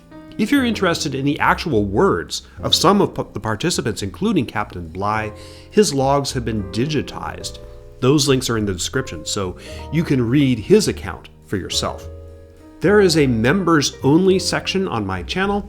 There is a slightly expanded version of this video in the members section with a bit more depth on some subjects that skirt the limits of ad-friendly guidelines here on the free version of the channel. That version is also not interrupted by ads and does not contain this intermission either. So if you want to see the video as I truly intended it, that's where you can see it. Members section is $5 a month, and thank you to everyone who has signed up. Next, books. I've written several books, a lot of them fiction. Yeah, I know I'm weird like that. I had 2 novels out in 2024. The latest one is The Gangster Crown, a story about, well, gangsters. It takes place in the 1990s and early 2000s, and it concerns the rise and fall of an organized crime kingpin. Earlier in 2024, I had a mystery out called Daniel Vanished, about a 30-year-long missing persons cold case, and it's a fun book. All my books are available on Amazon. Just type in my name, Sean Munger, and there are links to them in the description as well. You can get them on Kindle or in paperbacks. We prefer paperbacks, don't we? Come on. Anyway, if you like my stuff and you want to support my work, you might like the books. Okay, let's dive back into the Bounty story. Where we left off, we had just finished the locations in Great Britain. Now, let's turn to the Atlantic.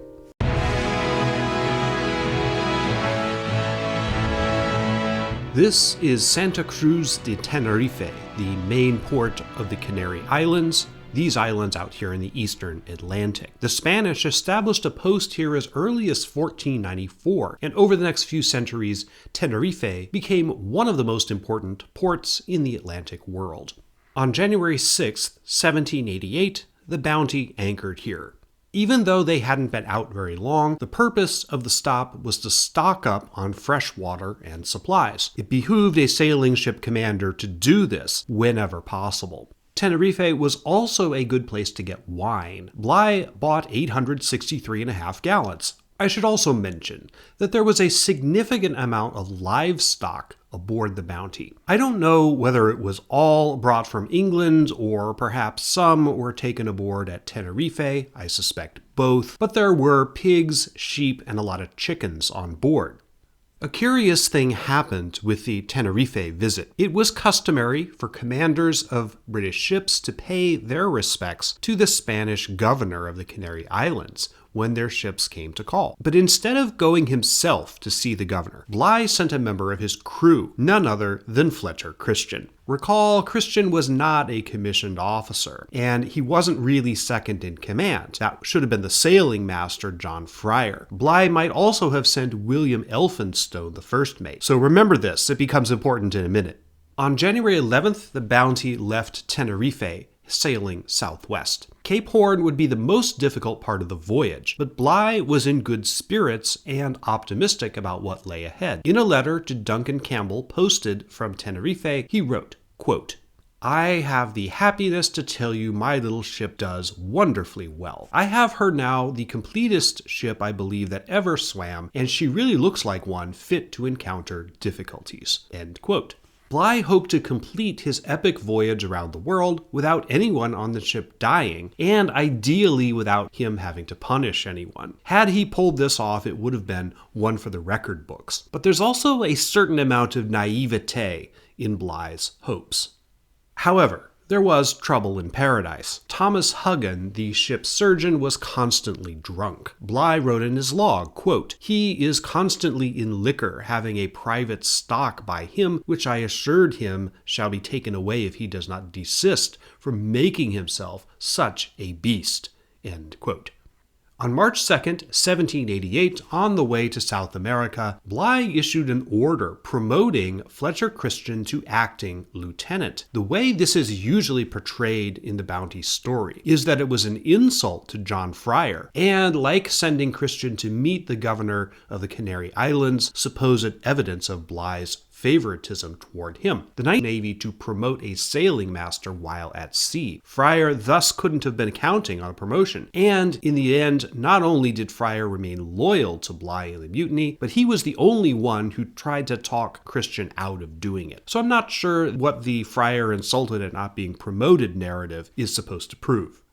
Not long after this, Bligh had to issue his first punishment. Fryer, in fact, was involved. He reported to Bligh that one of the seamen, Matthew Quintal, had mouthed off to him. Bligh ordered him to be given 24 lashes with cat-o'-nine tails. This time, that scene as it appears in the 1984 film, The Bounty. Liam Neeson, in his first role, is playing Churchill, not Quintal, but Churchill did also get some lashes later in the voyage.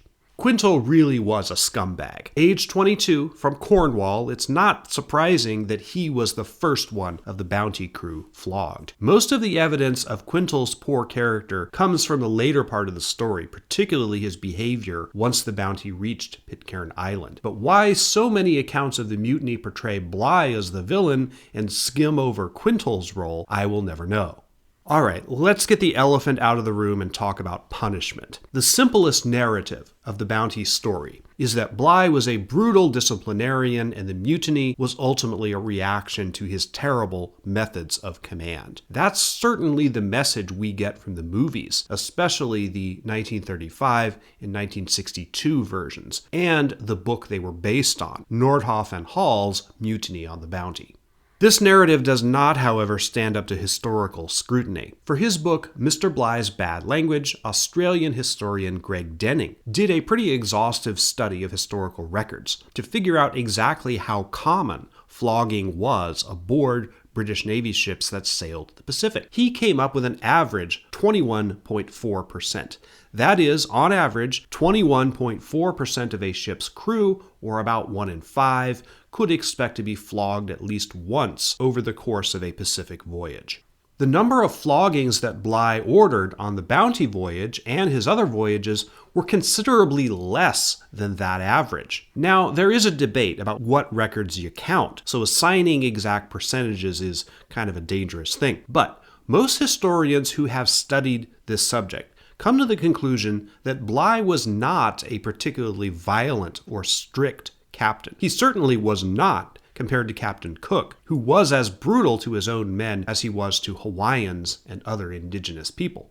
There were punishments other than flogging, however, reducing crews' rations, confining men to quarters, or even holding men in irons below deck. The 1962 movie version gets a lot of mileage out of that one. These were all a form of punishment. So was what was called starting, where a superior officer would hit a man with a leather strap where he stood, instead of the elaborate procedure we see in the movies of someone being strung up on the grating and then whipped with cat-o'-nine-tails. Those other punishments did happen on the Bounty too, but again, not in excess of the averages as we generally know them for the Royal Navy, with the exception of confining to quarters, apparently, which Bligh did do more often than other captains did. But putting this in perspective, essentially being sent to your room, we'd call it being given a timeout today, is a lot less bad than getting flogged.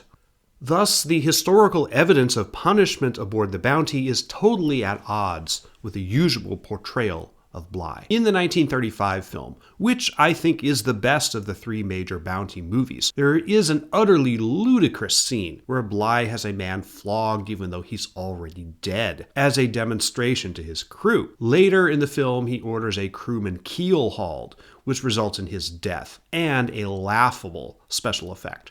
Utter nonsense. Never happened. It's difficult to find any genuine example of keel hauling at any time in the British Navy over centuries. Bligh certainly didn't do it.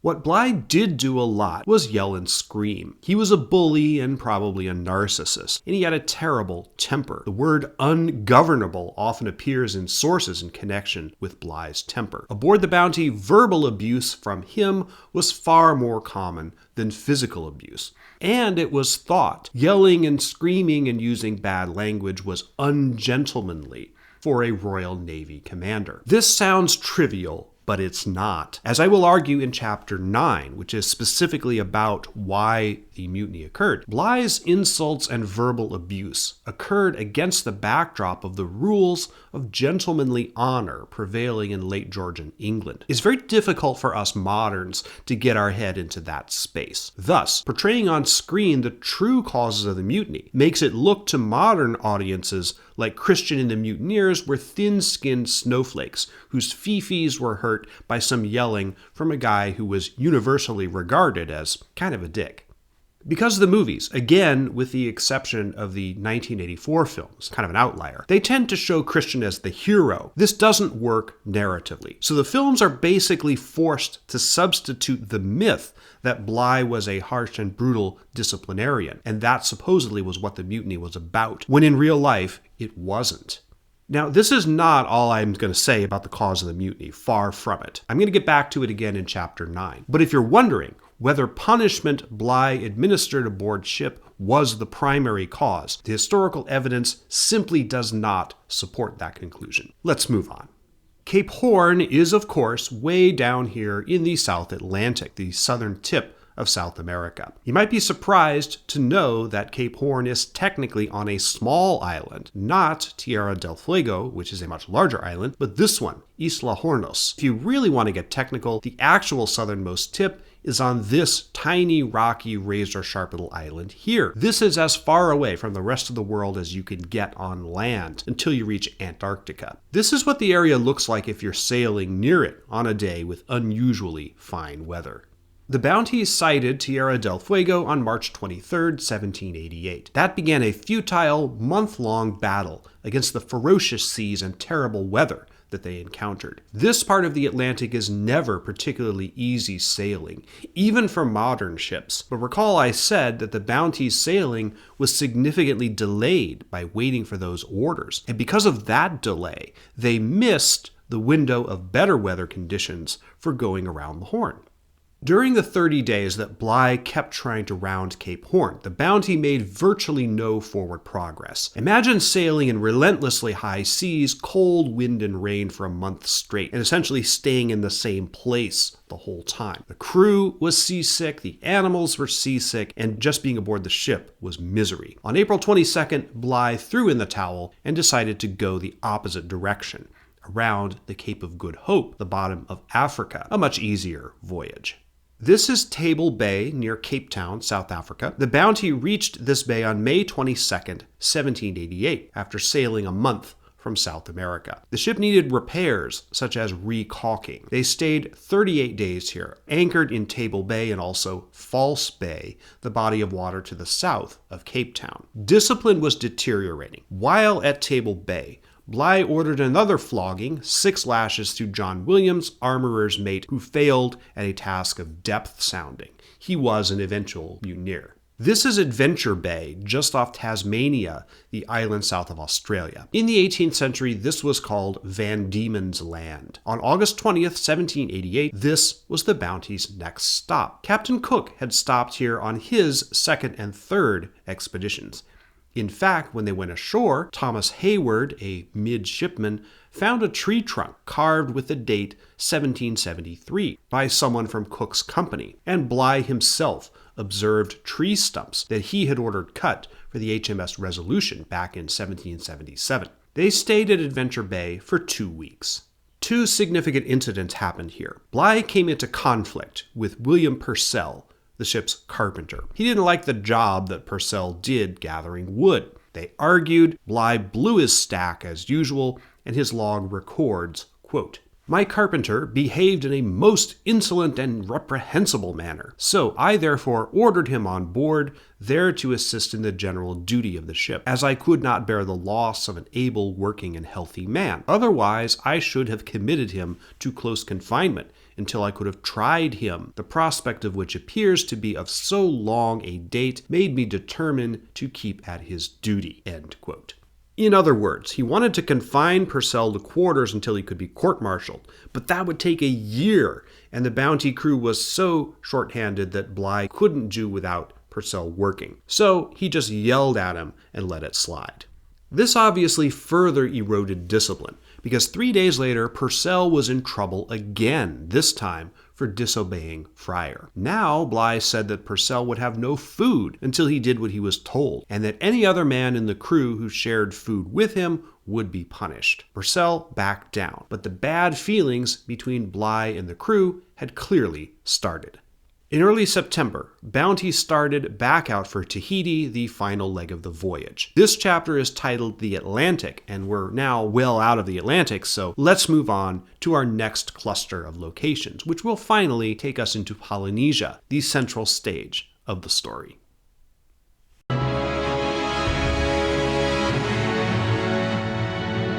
In early October 1788, on the ocean, somewhere between Tasmania and Tahiti, a member of the Bounty's crew, James Valentine, aged 28, became very ill. He'd apparently caught something while the ship was at Adventure Bay. The surgeon, Thomas Huggan, the alcoholic, as you recall, applied the usual 18th century medical treatment, bleeding him. Now, don't necessarily jump to the conclusion that he applied leeches. The sources aren't entirely clear on this, but clearly the doctor at least cut his arm open.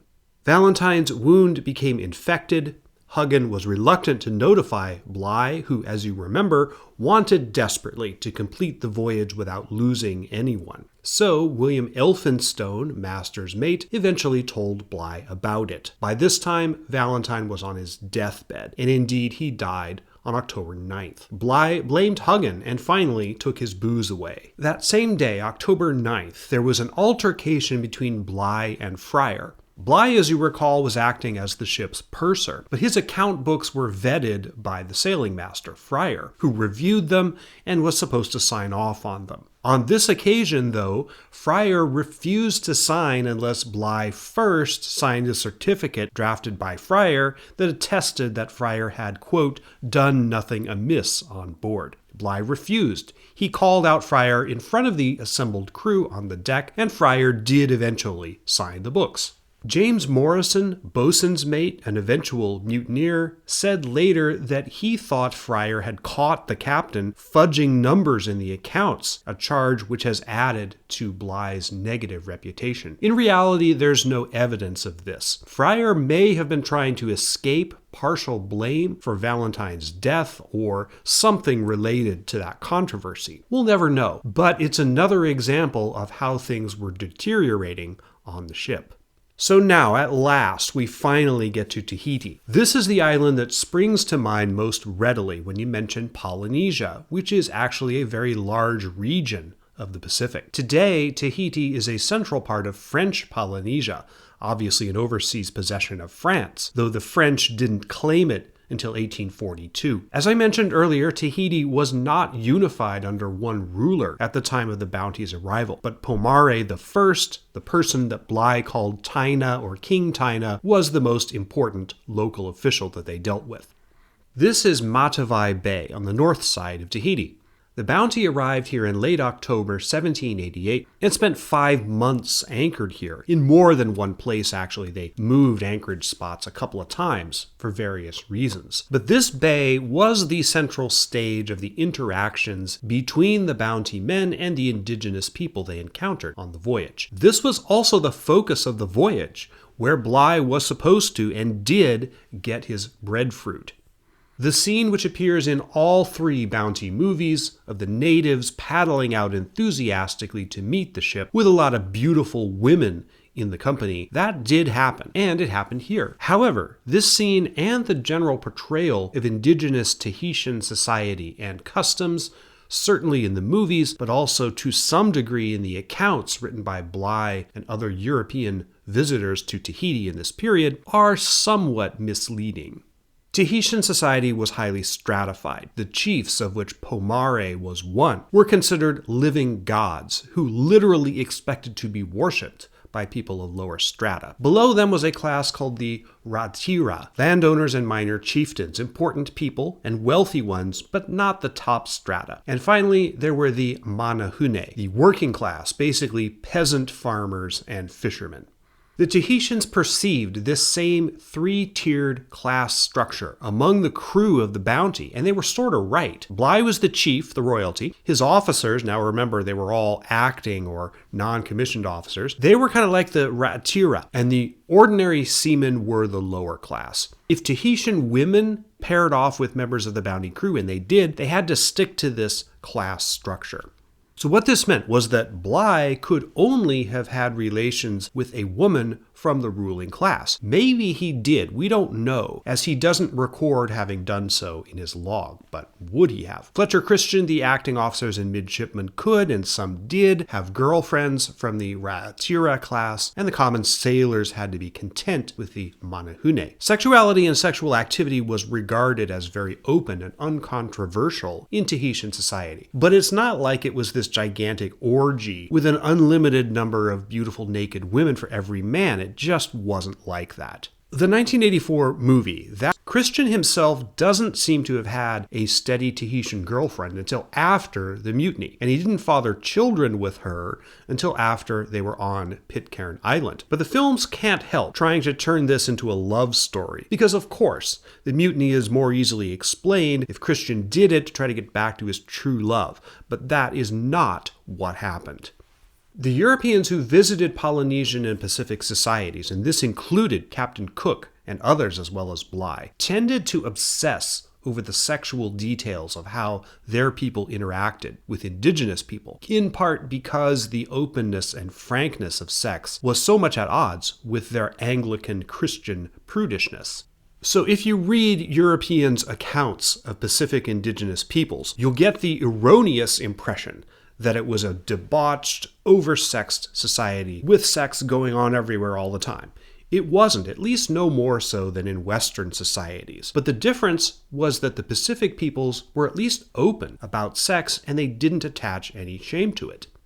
One local custom the bounty sailors took part in on Tahiti was tattooing. Tattoos were a form of social status among the indigenous Tahitians. In fact, the word tattoo came into our language as a direct result of the bounty visit, as a derivation of the Tahitian word for it. Several of the bounty men got various tattoos, both appropriating indigenous designs and with ideas of their own. For example, Thomas Ellison, later a mutineer, had the date that the bounty arrived on Tahiti, October 25th, 1788, tattooed on his right arm. Peter Heywood, the mutineer who later went on to have a respectable career in the Royal Navy, also carried many tattoos for the rest of his life. It was the bounty sailors, as well as men from Captain Cook's voyages, who introduced the custom of tattooing to sailors at large. The idea of tattoos being primarily associated with sailors was a prevalent concept in Western culture, at least until the 1980s and especially 1990s, when tattooing became very mainstream.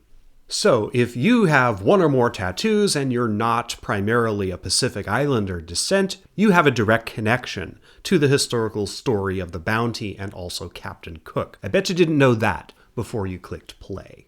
Fletcher Christian was among the bounty men who was the most extensively tattooed. In Tahitian society, it was common for men to have their entire butts tattooed a uniform black color. Yes, you heard me right. This was a lengthy and very painful procedure, some of us would like to see. This is Venus Point, which is above Matavai Bay. As I mentioned in a previous chapter, it was so named because it's the spot from where astronomers on Cook's first voyage observed the transit of Venus across the sun in 1769. That story is connected to the longitude issue I discussed in Chapter 5. Bligh and the bounty crew made use of Venus Point 2. Just beneath it was one of 2 breadfruit camps that Bligh and the botanists established. It's often stated in bounty lore that the crew arrived at Tahiti when breadfruit was out of season. This is apparently not true. At least one variety of breadfruit is in season all year. After only 2 weeks on Tahiti, they had collected nearly 800 breadfruit shoots, which meant that they could have left and completed their mission right then and there, if that was the limiting factor. But the true reason they stayed 5 months was because it was typhoon season and the winds were unfavorable. Bligh intended to sail the bounty west and go through the Endeavour Straits,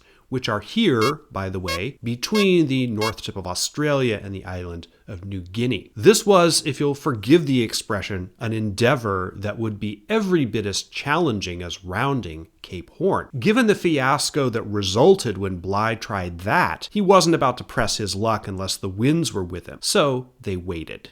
On December 9th, 1788, Thomas Huggan, the bounty's alcoholic surgeon, died. It's not entirely clear what of. Bligh recorded in his log it was, quote, drunkenness and indolence. Huggan was buried near here, Point Venus. He is believed to be the first English person buried on Tahiti, though not the first European. Thomas Ledward, the surgeon's mate, took over his duties and seems to have done a much better job.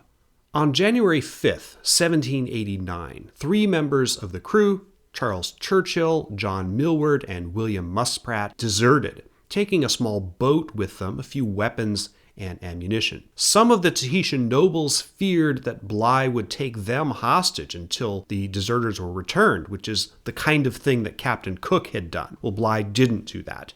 The deserters remained AWOL for nearly 3 weeks before some Tahitians reported to Bligh where they were camping, and he had them brought back. Their punishment, 12 lashes for Churchill, 24 each for Muspratt and Millward, with future lashes to be repeated later. Now, this undoubtedly was an occasion on which Bligh administered physical punishment, but the punishment for desertion was court-martial, which would probably lead to execution, and Bligh did not take that step. In fact, after they were confined below decks, the 3 deserters wrote Bligh a letter thanking him for his clemency. It read, quote, "We should think ourselves wholly inexcusable if we omitted taking this earliest opportunity of returning our thanks for your goodness in delivering us from a trial by court-martial, the fatal consequences of which are obvious. And although we cannot possibly lay any claim to so great a favor, yet we humbly beg you will be pleased to remit any farther punishment." and we trust our future conduct will fully demonstrate our deep sense of your clemency and our steadfast resolution to behave better hereafter." End quote. This does not sound like men who are planning to mutiny, though Bligh claimed that in a search of the deserters' belongings, they found a slip of paper with several crewmen's names on it, which Bligh later seized upon as evidence to support his belief that the mutiny had been planned months before. For reasons I'll get to later, it seems clear that he was wrong about that, and the mutiny wasn't planned in advance, but he clearly thought it was. I find the deserters' letter interesting, though. The chief desire of those who mutinied a few months later was probably not to take over the ship, but principally to get away from Bligh and to get him out of their lives. This can only be why the three men ran away from the ship, knowing that Bligh could and probably would court-martial them when they got back to England, if he ever caught up with them. Another important fact about the desertion is that Bligh didn't just blame the men who deserted. He basically blamed everybody, all of his acting officers, for allowing it to happen. Of course, he screamed at them. This couldn't have made morale any better aboard the Bounty.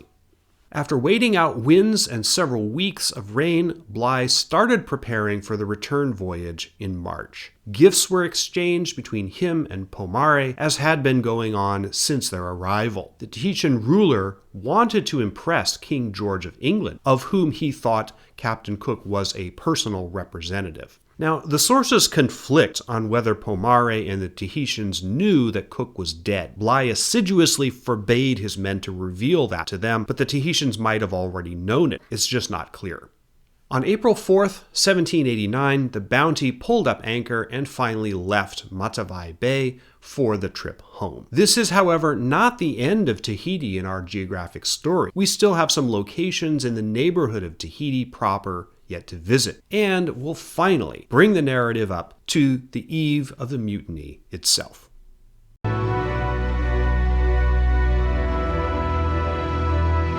This is Aitutaki Island, about 700 miles, roughly 1,100 kilometers, west by south of Tahiti. It's a small island, but stunningly beautiful, as you'll see in a moment from the ground level view. Though known about by Pacific Island's indigenous people for hundreds of years, the first Europeans to happen upon this island were Bligh and the crew of the Bounty, when they found it on April 11th, 1789, about a week after they left Tahiti and a little more than 2 weeks before the mutiny. Bligh was headed mostly west, as I said, toward the Endeavour Straits. The procedure on Aitutaki when they found it was standard for island encounters: wood and watering parties to gather supplies for the ship. They also interacted with the indigenous inhabitants. Though what actually happened on Aitutaki itself is not that important, this period seems to have been a critical one in the formation of the mutiny, and I'll get to that in a few minutes. It was right after they left Aitutaki that the first conflict between Bligh and Christian appears in the historical record. Lawrence Lebogue, sailmaker who later went with Bligh, said years later that shortly after the departure from this island, Bligh dressed Christian down because he left sails out in a rainstorm. Fryer's account corroborates this. According to him, Fletcher Christian said to Bligh, quote, "Sir, your abuse is so bad that I cannot do my duty with any pleasure. I have been in hell for weeks with you." End quote.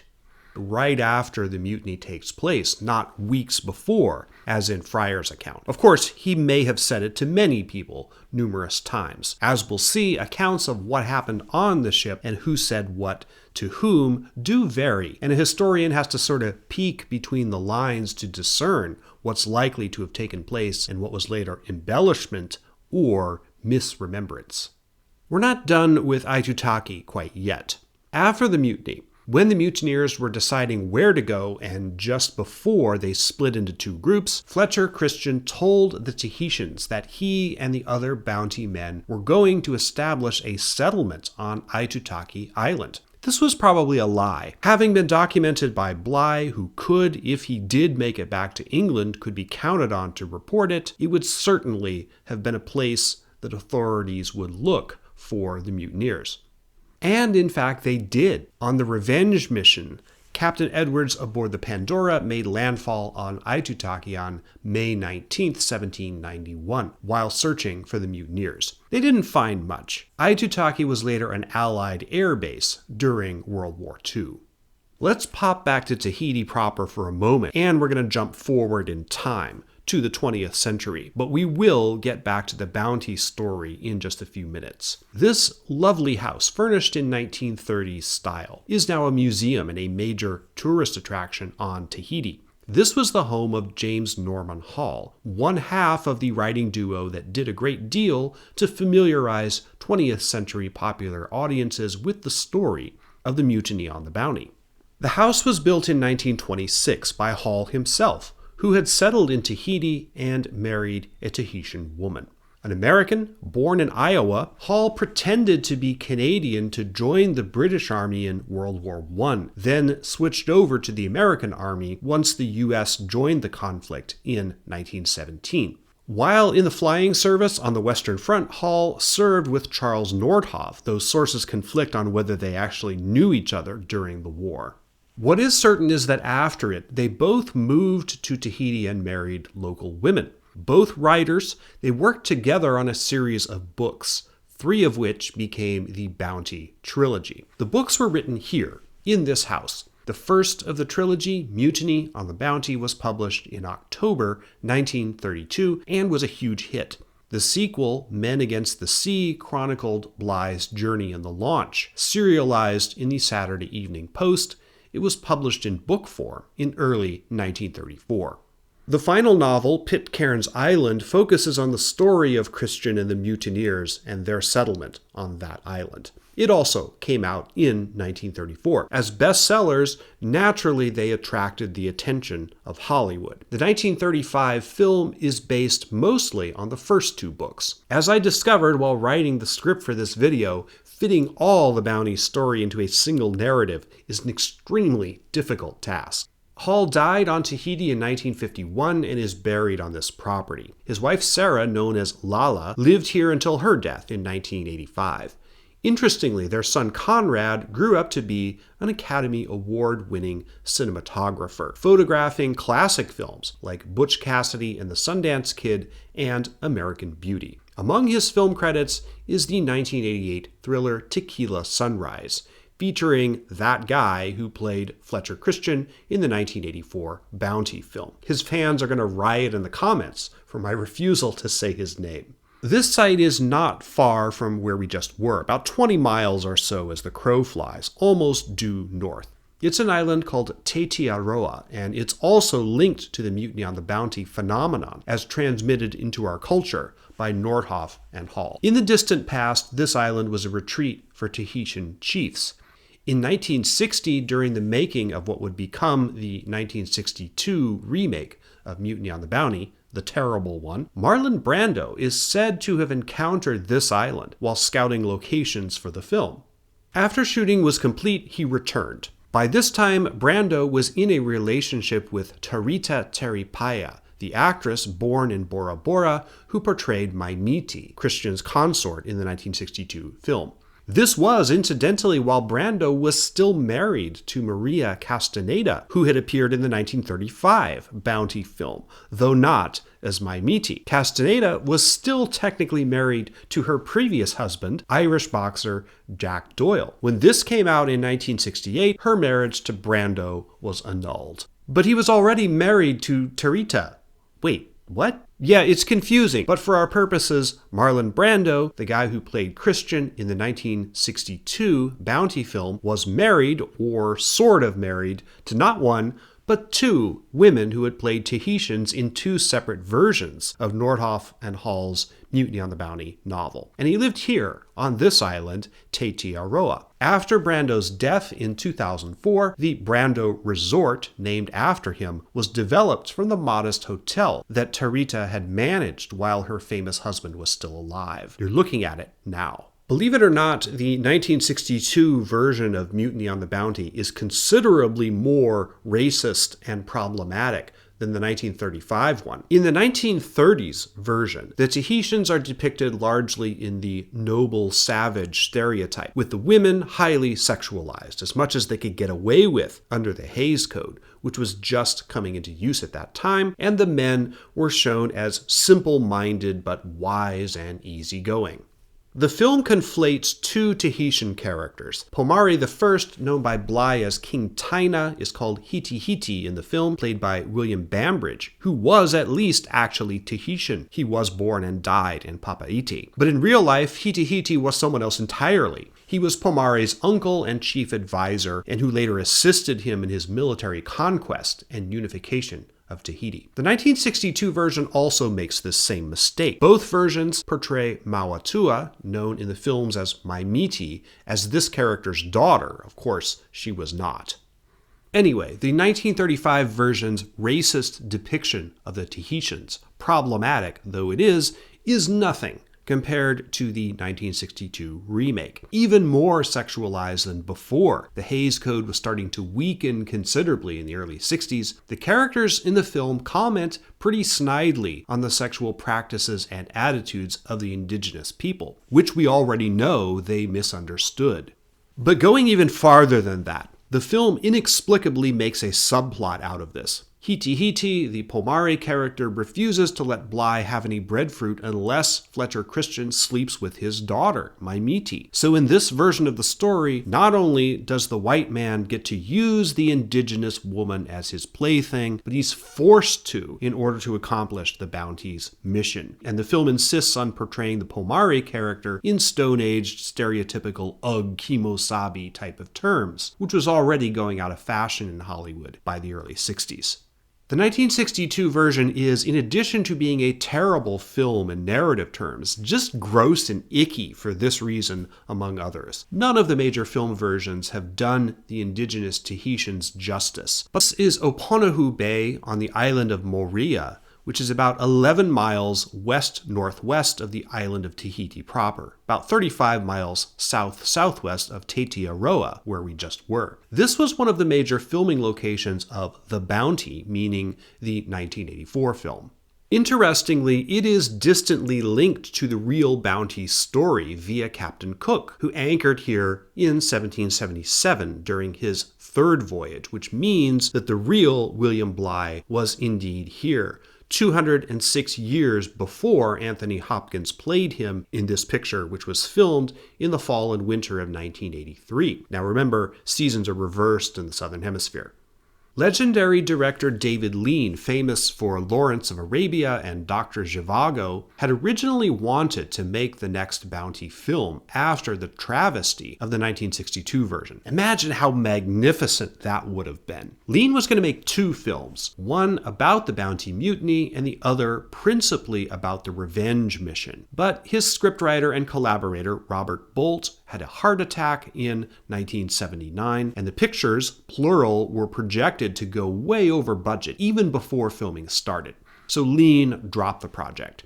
The rights went to Dino De Laurentiis, Italian schlock producer. He got Roger Donaldson, an Australian director, to take over, not exactly David Lean. The production of the film was difficult, given shooting at sea and the environmental conditions. Things were exacerbated by the tendency of the film's co-star, yes, him again, to drink heavily and get into bar fights. No one seemed entirely happy with the final result, which failed to earn back its $20 million budget upon its release in May 1984. The chief contribution of the 1984 film was to temper the tendency present in all major previous retellings of the Bounty story to cast Bligh as the villain and Christian as the hero. While not entirely reversing the roles, the film portrays Christian as whiny and entitled, apparently deciding on the mutiny for largely selfish reasons, while Anthony Hopkins plays Bligh as a flawed but fundamentally honest man, just trying his best to do his duty, whatever the cost of that may be. That's at least closer to historical reality than the other films. If the historiography of the Bounty's portrayal on film is a story of incremental progress, what we really need is another remake, not based on the Nordhoff and Hall novel, and given the complexity of the story, it probably needs to be a series like Netflix or Apple TV or something, not a standalone movie, where a director would be constantly facing the decision of what parts of the story to cut out and what to leave in. This is the island of Nomuka. It's about 1,800 miles west of Tahiti in the islands of Tonga, and this was the Bounty's last stop before the mutiny occurred. The ship visited this island on April 23, 1789. Bligh's purpose was a wood and watering party, and also hopefully to replace a few of the breadfruit plants that had died in the 2 weeks or so since they left Tahiti. An incident occurred here, which historians have pointed to as a major precipitating factor for the mutiny. Bligh sent Fletcher Christian and several others out in a boat to go ashore at Nomuka and get water. They brought guns with them, but Bligh had ordered Christian not to use them. What's the point? As soon as the boat got to shore, Tongan natives appeared carrying rocks, clubs, and spears. They immediately retreated to the boat and returned to the ship without the water that they were supposed to get. Bligh, of course, blew his top and shouted at Christian. Critically, he called him a, quote, cowardly rascal, retreating from, quote, naked savages when he had guns at his disposal. These were fighting words, literally. Despite his family having fallen on hard times, Fletcher Christian still considered himself an English gentleman. If they were in England, the rules of honor would have been such that Christian could have demanded satisfaction. In other words, fought a duel with Bligh if he didn't retract his statement. As it was, Christian protested, quote, "The arms are of no use while your orders prevent them from being used," end quote. Duh. This was probably the most significant conflict between Bligh and Christian in the days leading up to the mutiny. So now, finally, we get to the story of the main event. There's only one location in the next chapter, and there's not much to see there because it's in the middle of the ocean, but I decided to break out the story of the mutiny itself as its own dedicated chapter. It's what you all came for, right? That is next up.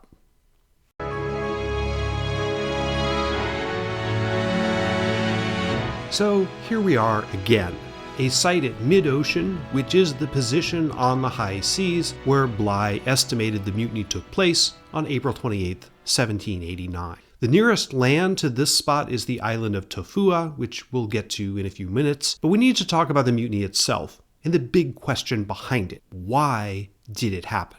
I think the historical evidence shows that fundamentally the mutiny was caused by a severe personality conflict between William Bligh and Fletcher Christian. The relationship between them and them alone was key to the whole thing. Why do I think that? Because of the account of the mutiny by boatswain's mate James Morrison. He was a mutineer captured on Tahiti and imprisoned aboard the Pandora on the revenge mission. He was brought back to England and court-martialed.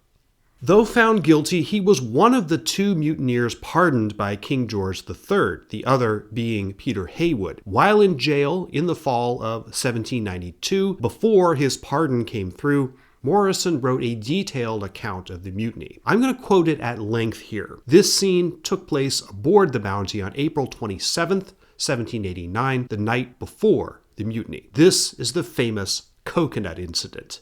Quote, "In the afternoon of the 27th, Mr. Bligh came up and taking a turn about the quarterdeck when he missed some of the coconuts which were piled up between the guns, upon which he said that they were stolen and could not go without the knowledge of the officers, who were all called and declared that they had not seen a man touch them. To which Mr. Bligh replied, 'Then you must have taken them yourselves,' and ordered Mr. Elphinstone to go and fetch every coconut in the ship aft, which he obeyed.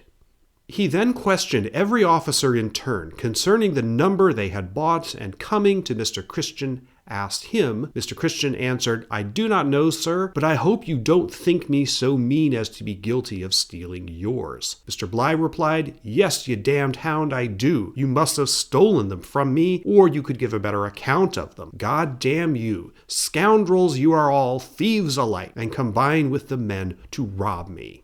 He then called Mr. Samuel and said, "Stop these villains' grog and give them but a half-pound of yams tomorrow, and if they steal then I'll reduce them to a quarter." Coconuts were carried aft and he went below. The officers then got together and were heard to murmur much at such treatment. It was talked among the men that the yams would be next seized, as Lieutenant Bligh knew that they had purchased large quantities of them and set about secreting as many as they could. End quote. When I first began studying this subject, I thought the coconut incident was wildly overblown. However, I now see it as critical to understanding what happened the next morning. Bligh was indeed blaming Christian for the theft of the coconuts, but also he was imputing the incompetence and dishonesty that he saw in Christian to the rest of the ship's crew. This was typical behavior for Bligh, who was probably a narcissist who had extreme difficulty with empathy, and who saw the slightest bit of misbehavior or mouthing off as an existential threat to his authority and command. What Fletcher Christian did that afternoon and evening after Bligh chewed his head off over the missing coconuts is alluded to only in sketchy terms, triangulated from various other crewmen's accounts. There is some evidence that he was drinking that night. He tore up the letters and papers he was keeping and gave away to other crewmen various items he'd collected on Tahiti. Most notably, he enlisted George Stewart, a midshipman, to help him collect some nails, spars, and some rope. Incredible as it sounds, it seems that Christian was planning to build a raft on which to desert the ship. He just wanted to get away from Bligh. On such a craft, he might have been able to reach land, probably Tofua, and maybe, if the islanders he encountered were friendly, maybe he could hide from Bligh and the authorities. Of course, this plan was crazy, perhaps literally so. Sven Wahlroos, who wrote one of the books that was a major source for this video, was a practicing psychologist, and he argues in his book that Christian was suffering from temporary psychosis. Glyn Christian, who wrote another book I used for this video, and who is a direct descendant of Fletcher Christian, endorses the temporary psychosis theory. Personally, I'm not 100% sure that I buy it, but it's certainly possible. Christian was not thinking rationally, that much is clear. He wanted to get away from Bligh so bad that he was willing to jump off the ship, possibly at the cost of his own life, to do so. But it's clear he was not thinking of mutiny. That was until George Stewart uttered 6 words that possibly changed everything. Those 6 words, which he supposedly spoke to Christian after he told him of his plan to build a raft and get off the ship, were, quote, "The men are ready for anything," or in one account, ripe for anything. Of the 3 major movies, only the 1984 film depicts these words to its everlasting credit. I think this was really the turning point, those 6 words. These words suddenly changed Christian's plans from escape to mutiny. The men of the Bounty were all in the same predicament. Bligh constantly berated and bullied them and was now stopping their rations of liquor and threatening to reduce their food rations. More importantly, he was accusing all of them of being privy to petty theft. Christian must have realized he would find allies among the crew.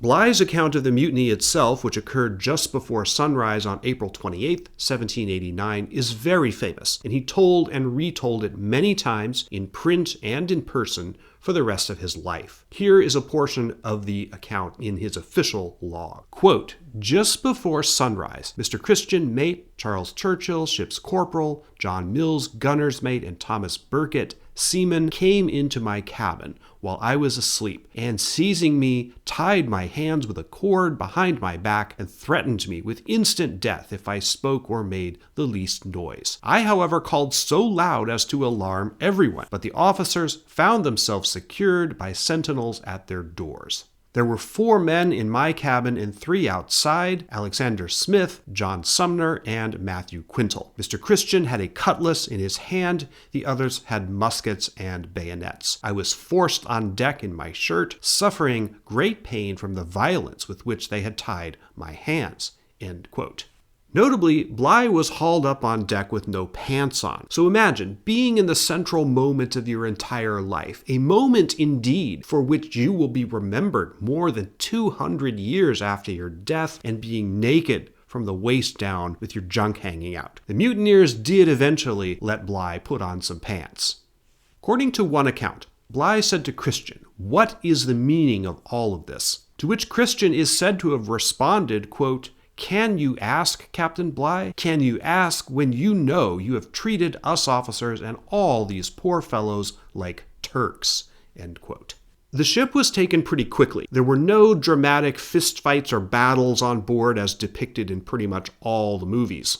The crew quickly split into loyalists who were willing to continue to receive Bligh's orders and mutineers who were with Fletcher Christian. Undoubtedly, there were some members of the crew who weren't sure what to do at first and wanted to avoid taking any action that might condemn them, at least until it was clear which way the thing was going to come out.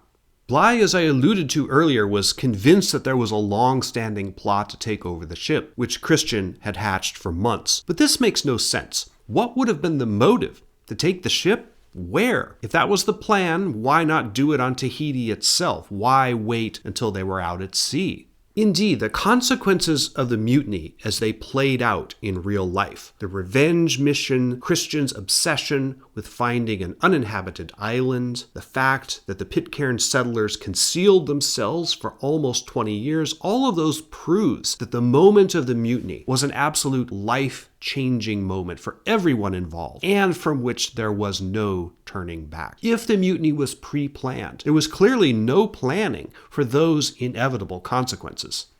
All the evidence points to it being an impulsive, spur-of-the-moment decision by Christian and the men who joined him. The decision was rooted perhaps in psychology or maybe even temporary psychosis, but certainly in reputation and honor. What we in the modern world forget is that the context of this event was British society in the late 18th century. Bligh was undoubtedly what we would today call a bad boss. He was certainly what we would call simply a dick. He yelled, he screamed, he abused people verbally. He made his own failures everyone else's fault. Being around him or working for him was a trial for everyone. He made the experience of dealing with him so unpleasant that all everyone wanted to do was just to get the hell away from him, which is exactly what Fletcher Christian was planning to do on the night of April 27th, 1789. In his book, Glyn Christian quotes at length several documents that are highly illuminating of what Bligh was like to work for. Now, these are principally the experiences of Lieutenant Francis Bond, an officer on the second breadfruit voyage that Bligh commanded in 1791. Many years later, Lieutenant Bond's son, Reverend F.H. Bond, summarized his father's notes on this voyage and Bligh's personality in particular. The son, F.H. Bond, said, quote, "Hardly had the voyage commenced when Captain Bligh's arbitrary disposition and exasperating language began again to render his ship a most unfortunate one for his officers and especially for his first lieutenant. A dictatorial insistence on trifles, everlasting fault-finding, slights shown in matters of common courtesy, strong and passionate condemnation of little errors of judgment. All these stung the hearts of his subordinates and worked them up into a state of wrath, which would probably have much surprised Bligh himself had he known it." End quote. Today, in the 21st century, most of us would dismiss Bligh as just a dick. If we worked for him, we'd complain to HR or find another job if we could. In 18th century England, though, especially in the Royal Navy, it wasn't that easy. I said at the end of the last chapter that Bligh's behavior at Nomua was bad enough that given the rules of honor in play at this time, Christian could have challenged him to a duel if he hadn't been under Bligh's command. In Georgian society, insults that reflected cowardice, incompetence, or poor moral character, all of which Bligh accused Christian of, were insults worth killing someone over. Since Christian couldn't challenge Bligh to a duel, and he simply couldn't take the abuse any longer, he either snapped and had a psychotic break, that's Sven Walrus's theory, or else he decided, even faced with virtual certainty that he would not survive the attempt, that he would build a raft and try to get off the ship. Death may have been preferable for him to dealing with Bligh's bullying any longer. Switching the plan suddenly from near suicidal desertion on a raft to mutiny, even at the cost of never being able to go home again, would at least give Fletcher Christian a chance to survive, to live some kind of life somewhere. Or he may not have even considered these alternatives rationally, which is what I think. This context, 18th century honor in Georgian England society, is why none of the films have ever or even can show accurately why the mutiny took place. We modern viewers have no appreciation of the depths of that sense of honor or the lengths people would go to in order to defend it. As I said in an earlier chapter, it looks to us moderns as if Christian was a snowflake and overreacted, and the films usually want to show him as a hero. So narratively, it's much easier to depict Bligh as a tyrant, inflicting harsh physical punishments to which audiences will react with understanding and sympathy for those on the receiving end of Bligh's violence. That is not what happened in real life, as we know, but it's too hard in a modern movie to try to recreate the mores and social conventions of the 18th century as they really existed. The only filmmaker who ever tried something like that was Stanley Kubrick with his 1975 film Barry Lyndon, undoubtedly one of his best ever films and the most highly underrated. But of course, he wasn't telling the bounty story. I will also remind you of a fact I presented in Chapter 5, that because Bligh shipped out as a lieutenant, not a captain, and the Royal Navy wouldn't promote him before the voyage, they did not assign Royal Marines to the bounty. If Bligh had had Marines aboard, the mutiny would not have happened, and very few people throughout history would ever have heard of the bounty or Bligh or Fletcher Christian. So here's where we are in the narrative. The mutinies happened, Christian has set Bligh and the Loyalists adrift in the bounty's launch, and now the destinies of the crew are following two separate tacks. We need to get back to the maps to follow those stories.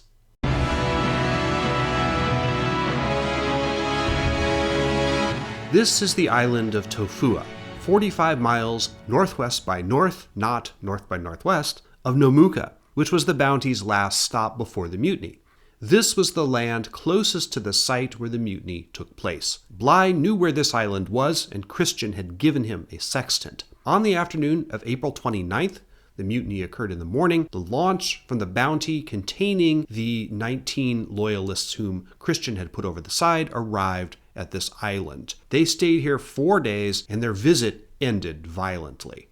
The island of Tofua was, for a time, the site of a mystery connected with the bounty story. In his log, Bligh mentions finding a cave on the rocky coast of this island, where he and his men took shelter. They were afraid that the natives of the island might be or might become hostile. The whole point of putting in at Tofua was to get fresh water and some provisions. Christian had only let them take 5 days' worth of food in the launch, so getting more provisions was a matter of survival. The mystery was, where exactly was this cave? Tofua is an extremely remote island, and remains so even today, so it was hard for people to go there and look for it. Apparently, there are several caves along the coast of this island. A writer for National Geographic claimed to have found Bligh's cave in 1968, but his description of its location didn't match Bligh's fairly exact account of where it was. In 1985, 2 more explorers came and found the correct location. The cave isn't visible on Google Maps, but from as exact analysis as I could do, I'm not very good at navigation, and I sometimes get lost when driving around my own hometown. But anyway, I believe it's right about here. 100 yards wide, facing a cove. I think that's it. On May 2nd, 1789, the natives of Tofua did become hostile. While Bligh tried to barter with some of them, he heard an ominous clacking noise coming from nearby, which was the sound of Tofuan warriors beating stones together. The natives of Hawaii had done this exact thing just before the gruesome murder of Captain Cook 10 years before. Bligh ordered the rest of his men to get into the launch and prepare to cast off. One man, John Norton, one of the Bounty's 2 quartermasters, splashed into the water and cast off the boat's stern line. A group of natives pounced on him and beat him to death with stones. Basically, in true Hollywood fashion, Norton sacrificed himself so the boat could escape. Norton, age 34 at the time, was the only man from the launch who died between the time Christian set it loose from the Bounty and Bligh's arrival in Kupang. Like Captain Cook, the indigenous people are believed to have torn Norton's body to shreds. Bligh's original plan was to sail to the island of Tonga Tabu, known at the time as Amsterdam Island. But this ugly incident on Tofua told Bligh that he couldn't count on receiving any help from the natives of any islands he might land at during the voyage. So that meant the only course was to sail to the next European settlement where he could count on anything other than a hostile reception. And that was the Dutch East Indies and Kupang. Thus began his epic 3,600-mile voyage in the open launch. Later, in 1791, the Pandora briefly visited the island of Tofua on the revenge mission. Although Bligh had been there 2 years before, Captain Edwards found no clues there as to the whereabouts of the mutineers. So, the Pandora sailed on after their brief investigation. This is the island of Tubuai. It's about 350 miles south of Tahiti. This is a small island and a remote one. There's no ground-level view available, unfortunately. After the mutiny, this was where Fletcher Christian decided to take the Bounty. He knew about it because Cook had encountered this island in 1777 on his third voyage, though no one from his ships actually landed on it. Christian thought it was a good place to hide out because it was just a speck on the charts and the anchorage was poor. Unfortunately for him, the indigenous people who lived here, about 3,000 of them by the estimation of one Bounty mutineer, were hostile. On May 24, 1789, as they tried to come ashore in a boat, a bunch of canoes rowed out to attack them, and a battle occurred. The Bounty people suffered no casualties, but 12 indigenous people were killed, 11 men and a woman. The indigenous people named the place where it happened Bloody Bay. I can't be sure, but I believe it's here. So much for blending in and living peacefully with the islanders, which is what some depictions of the Bounty story suggest the mutineers wanted to do. Well, they just killed a whole bunch of them. Fletcher Christian, though, didn't have any better idea on where they should settle. So after the massacre, he decided to try to make a go of it on Tubuai, despite the objections of the natives. Problem, though, there were no animals on Tubuai that the Bounty men could eat, and the hostility of the natives meant that they would be unlikely to find wives, at least any that they didn't have to take by force. So, after staying a week, the Bounty left Tubuai to head back to Tahiti for the express purpose of picking up a bunch of livestock and also either enticing women to join them or, if that didn't work, kidnapping them either by force or deception. This gets us into an ugly part of the Bounty story, which is the tendency of the mutineers to view and treat women as property and commodities. This theme is going to recur all throughout the rest of the story. The movies are reluctant to show this part of the story as it really was.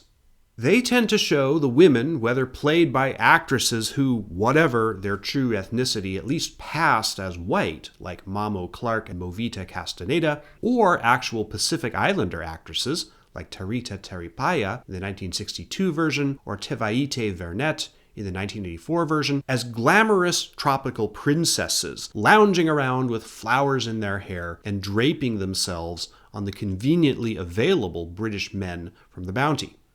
Honestly, they look like Disney princesses come to life. In fact, I wouldn't be surprised if Disney tried to make a Mutiny on the Bounty animated story. And then a generation of kids would get all of this wrong crap in their heads about what actually happened. The reality is much more grim. Tahiti was a rigidly stratified society. And for at least some of the women who did come willingly, attaching themselves to the Bounty men was a way to gain social status, or perhaps to escape the stratified bounds of Tahitian society entirely. But not all the women came willingly. The Bounty men assumed that women were theirs to do with as they pleased and had no agency in their own lives. Some of these relationships were undoubtedly abusive. As we'll see, particularly on Pitcairn Island, racism and sexism played significant roles here. Anyway, keeping that in mind, the June 1789 raid on Tahiti is where, for example, Fletcher Christian hooked up with Mauatua, called Maimiti in the movies, all of which show a pre-existing relationship with him from when the Bounty was anchored in Tahiti, which is not what happened in real life, so far as we know. The Bounty took 312 pigs, 38 goats, and 96 chickens, a cow, and several dogs and cats. They also took 9 Tahitian men, 10 women, including Mauatua, and a young girl. They sailed back to Tubuai and reached it on June 23, 1789. Those 312 pigs turned out to be an environmental disaster because four-legged animals were unknown on Tubuai before Christian brought them there. The pigs became an invasive species, digging up the gardens of the local inhabitants, which threatened their food supply. Since they were already pissed that the Bounty people had invaded their island and killed 12 of them so far, the Tubuai Islanders' resistance to their presence ramped up and grew increasingly problematic for Christian. Eventually, Bounty men killed 60 natives of Tubuai in various conflicts. Christian and the others tried to build a fort on land to defend themselves, called Fort George. They were going to mount the Bounty's guns on walls 20 feet high and 18 feet thick. They never finished the fort. Christian, who had no official authority over the mutineers, was losing his grip on them. This was the problem with mutiny. Once you overthrow one commander, the next one has a hard time maintaining loyalty. Also, remember that Christian had in his group the Bligh loyalists who wouldn't fit on the launch. Two mutineers, John Sumner and the always troublesome Matthew Quintal, went ashore without Christian's leave. When he called them on it, their response was, quote, "The ship is moored and we are now our own masters." In other words, you're not the boss of me. By September, it was clear the Tubuai experiment was failing. There was a famous vote taken on September 10th, 1789. Amazingly, in addition to the mutineers, Christian let the loyalists cast votes as well. The result, 16 voted to return to Tahiti despite the dangers. 9, including Christian, wanted to go somewhere else. Christian told them, quote, "Gentlemen, I will carry you and land you wherever you please. I desire none to stay with me, but I have one favor to request, that you will grant me the ship, tie the foresail, give me a few gallons of water, and leave me to run before the wind, and I shall land upon the first island the ship drives to. I have done such an act that I cannot stay at Tahiti. I will never live where I may be carried home to be a disgrace to my family." End quote. The other mutineers agreed. A week later, the Bounty left Tubuai for Tahiti. This is the island of Rarotonga. It's 620 miles west-southwest of Tahiti. There's another interesting South Seas mystery connected with this island and the Bounty story. Conventional wisdom was that although there were indigenous inhabitants, the first Europeans to encounter this island were from the ship Cumberland in 1814. However, a Christian missionary who arrived here in 1823 heard the Rarotongans tell a story about a mysterious ship that had visited the island years before. They described it as a floating garden with waterfalls over its sides. We now know these legends were probably an account of the Bounty, which sailed to this island in September 1789, while Christian was taking the recalcitrant mutineers back to Tahiti. Although the mutineers had thrown a lot of the breadfruit plants overboard after they cast Bligh off, there were apparently still enough aboard them for the ship to look like a floating garden, and the waterfalls that the natives spoke of were apparently the discharges from the ship's pumps. The Bounty did return to Tahiti, but Christian spent only 16 hours there. His girlfriend, Mauatua, got wind of a plot among the native Tahitians to capture the ship. He put ashore the 16 people, 9 mutineers and 7 loyalists, who had wanted to return. Then he did something that was kind of a dick move, which is why it's never been shown in any of the movies. Fletcher Christian threw a little party on board the Bounty, and it was definitely ladies' night. A total of 19 women boarded the ship to sample some alcoholic drinks. There was still plenty of grog left in the ship's stores. While the party was going on, Christian quietly raised anchor and sailed out of Matavai Harbor, effectively kidnapping the women. Only one of them was brave enough to jump overboard and swim for it when she realized what was happening. She survived. Another testament to the Bounty men's commodification of women. Once they took stock of the women they had stolen, they decided that 6 of them weren't suitable. They were, quote, rather ancient, so Christian put them ashore at the nearby island of Moorea. After this, the group of the hardcore mutineers and their companions, the group that would eventually settle Pitcairn, was set. It's worth it to look at the numbers and the racial and gender breakdown of this group, because it can be argued these numbers contain the ultimate seed of the horrendous conflict that eventually broke out on Pitcairn. There were 9 mutineers, including Fletcher Christian, all men. There were 12 women, including those like Mauatua who had come with Christian more or less willingly, plus the others who had been kidnapped, who did not try to escape and were not rejected for being too old. There were 3 indigenous men, 2 from Tubuai, 1 from Tahiti. There was a small baby aboard called Sully, the daughter of 2 of the Tahitians. And on the voyage out of Tahiti, Christian discovered 3 male Tahitians had stowed away aboard the Bounty, and he did not put them ashore. So, you got that? 9 men, all white, 6 Polynesian men, and 12 Polynesian women, not counting the baby. 15 men, 12 women, sailing in search of a deserted island where they intended to live the rest of their lives off the grid with no contact with the outside world. Do you see a problem developing here? This is why, if you accept the monstrous implications of the math, meaning that the women essentially had no choice but to pair off with the men, those 3 male Tahitian castaways were 3 too many. So remember this, it becomes important later. Let's shift back to the story of Bligh and the Loyalists on the launch. In connection with them, there are a few more islands we should hit briefly, but I'm not going to spend a lot of time on them. This is called Restoration Island, just off the north coast of Australia. It's within the Great Barrier Reef. Bligh's launch put in here on May 29, 1789, a month and a day after the mutiny. He called it Restoration Island because May 29th was the anniversary of the restoration of the British monarchy in 1660, following the English Civil Wars.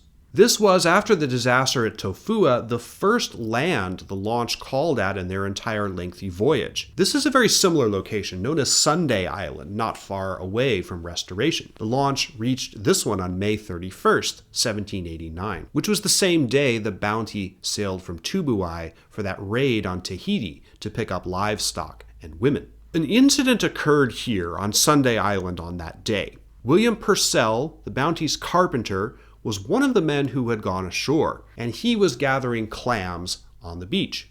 When he returned to the group's camp, Bligh told him that all the clams were the common property of all the men. They'd been virtually starving and eating the occasional seagull during the grueling month-long voyage in the launch. Purcell didn't want to give up the clams, though. An argument ensued, and Bligh called him a scoundrel, fighting or at least dueling words in the honor code of Georgian England. There might have been a literal duel between Bligh and Purcell using the cutlass swords that they brought with them on the launch, until Fryer intervened to stop it. What this incident shows is that there were rifts and dissension against Bligh even among the loyalists who had come with him on the launch. They weren't personally loyal to him, but they had blanched at rebelling against the authority of Britain and the Royal Navy generally. I think this is important to remember. Final location for this chapter. This is Palmerston Island, about 270 miles northwest of Rarotonga. Captain Cook had also been here on his second voyage in 1774 and his third in 1777. The Bounty had not been here, however, which gave rise to another minor mystery. In May 1791, this was one of the islands visited by Captain Edwards in the Pandora on the revenge mission. His men found, washed up on shore, several spars and yardarms that came from the Bounty. One was even marked Bounty's driver yard. For a while, Edwards thought the mutineers, whom he was searching for, must have hid out on Palmerston Island. But a thorough search of the island turned up nothing more than this. The spars had undoubtedly drifted to the island, probably from Tubuai. While the Bounty was there, Christian had ordered a number of spars jettisoned in order to make the ship lighter. So, false alarm. Palmerston Island has a fascinating history subsequent to this, which we don't have time to get into. It is today a possession of New Zealand.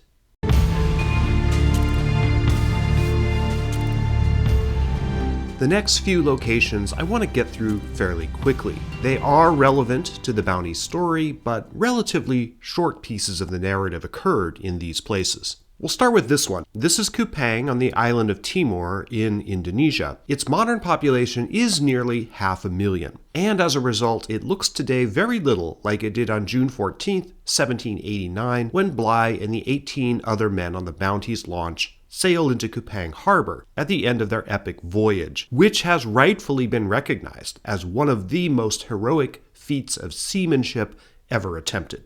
The voyage of the launch is a major part of the Bounty's story. As we've seen, there were periodic challenges to Bligh's authority, and undoubtedly many of the men during this voyage wished at various times that they'd taken their chances with the mutineers after all. When they did sail into Kupang Harbor, Bligh described the men, quote, "their limbs full of sores and their bodies nothing but skin and bones, habitated in rags," end quote. Kupang was a major port of the Dutch East Indies, the major European colonial possession in this part of the world at that time. The Dutch had gradually seeped into this area in the 17th century through the Dutch East India Company, or VOC as they were called. That acronym comes from the Dutch words for the title of the company. The VOC made Holland fabulously rich in that period, resulting in a cultural flowering that gave the world, among other things, old masters, artists like Rembrandt and Vermeer. By 1789, the VOC was in severe decline. In fact, it had only 10 years of life left to it. The Dutch government allowed its charter to expire in 1799 and took over administration of the East Indies directly. But despite the Dutch Republic having been at war with Great Britain as recently as 1784, this was the most logical place for Bligh to try to get to, as the inhabitants wouldn't kill him or his men on sight, and the colony was wired into the trade and communication networks that could quickly get word of the mutiny back to England. That is what happened. Bligh's letter to his wife back home, Betsy, his first written report of the mutiny, is famous enough that it's quoted in full on his Wikipedia page. It was written at Kupang. Also here, Bligh was obliged to buy a ship, a small Dutch schooner, with the Admiralty's credit to get his crew to Batavia, capital of the Dutch East Indies. He named the ship Resource. One of his party, David Nelson, formerly the botanist aboard the Bounty, died in Kupang before they left. This is Jakarta, the now huge capital of the country of Indonesia, the world's largest majority Muslim country by population. In 1789, it was known, at least to Europeans, as Batavia. It was the Dutch colonial capital, and as you can see from this street view, some aspects of its colonial past have been preserved.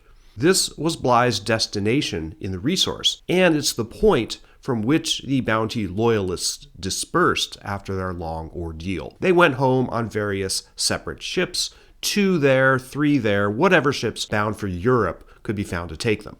4 more of the loyalists from the launch died while awaiting passage home. Bligh, together with his clerk, John Samuel, and his valet, John Smith, who had come with him on the launch, were the first to reach England in March 1790. At this point, the consequences, the court-martial, the revenge mission, the second breadfruit voyage, and the public debate about the mutiny in England began to take shape. The Dutch held on to the East Indies colony, ruling it from here, Batavia, until World War II, when the islands were invaded by Japanese forces. Oil that came from this area was instrumental in the strategic story of World War II. It was part of why the Japanese attacked Pearl Harbor in December 1941. Indonesia finally emerged as an independent nation after the war and after a bloody war to prevent the Netherlands from reasserting control over it. That story is beyond our scope here. There's one more location in the former Dutch East Indies worth looking at in our story, and it's this one, Semarang, which was a major Dutch port on the island of Java. As you know, the revenge mission ended badly when the Pandora wrecked on the Great Barrier Reef in August 1791. I'm going to talk a bit more about that in the next chapter.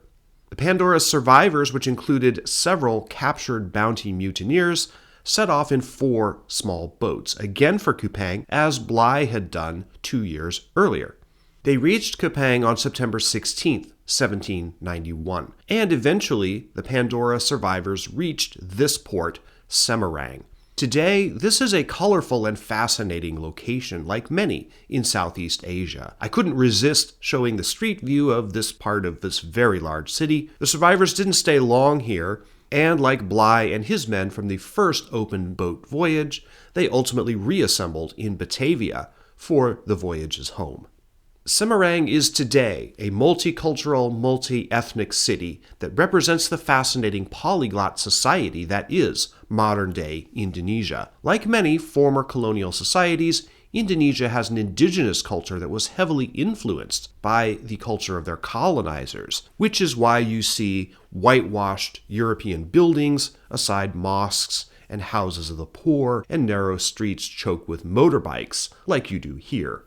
This is not the kind of place we think of in connection to the Bounty story, but part of it did take place here, a demonstration of how much geographic reach this event truly has throughout the world.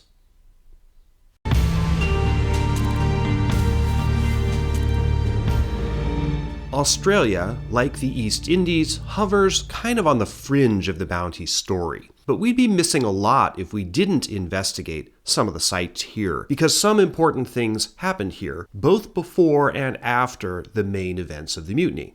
This is the Great Barrier Reef, which lies along the entire northeastern coast of Australia. It's gigantic, and you can see it from space. Here it is, the largest structure on Earth created by living organisms, and it was not built by humans. Unfortunately, it's mostly being destroyed by humans because vast amounts of coral in the Great Barrier Reef are dying as a result of increased ocean temperatures caused by global warming, which itself is caused by the burning of fossil fuels.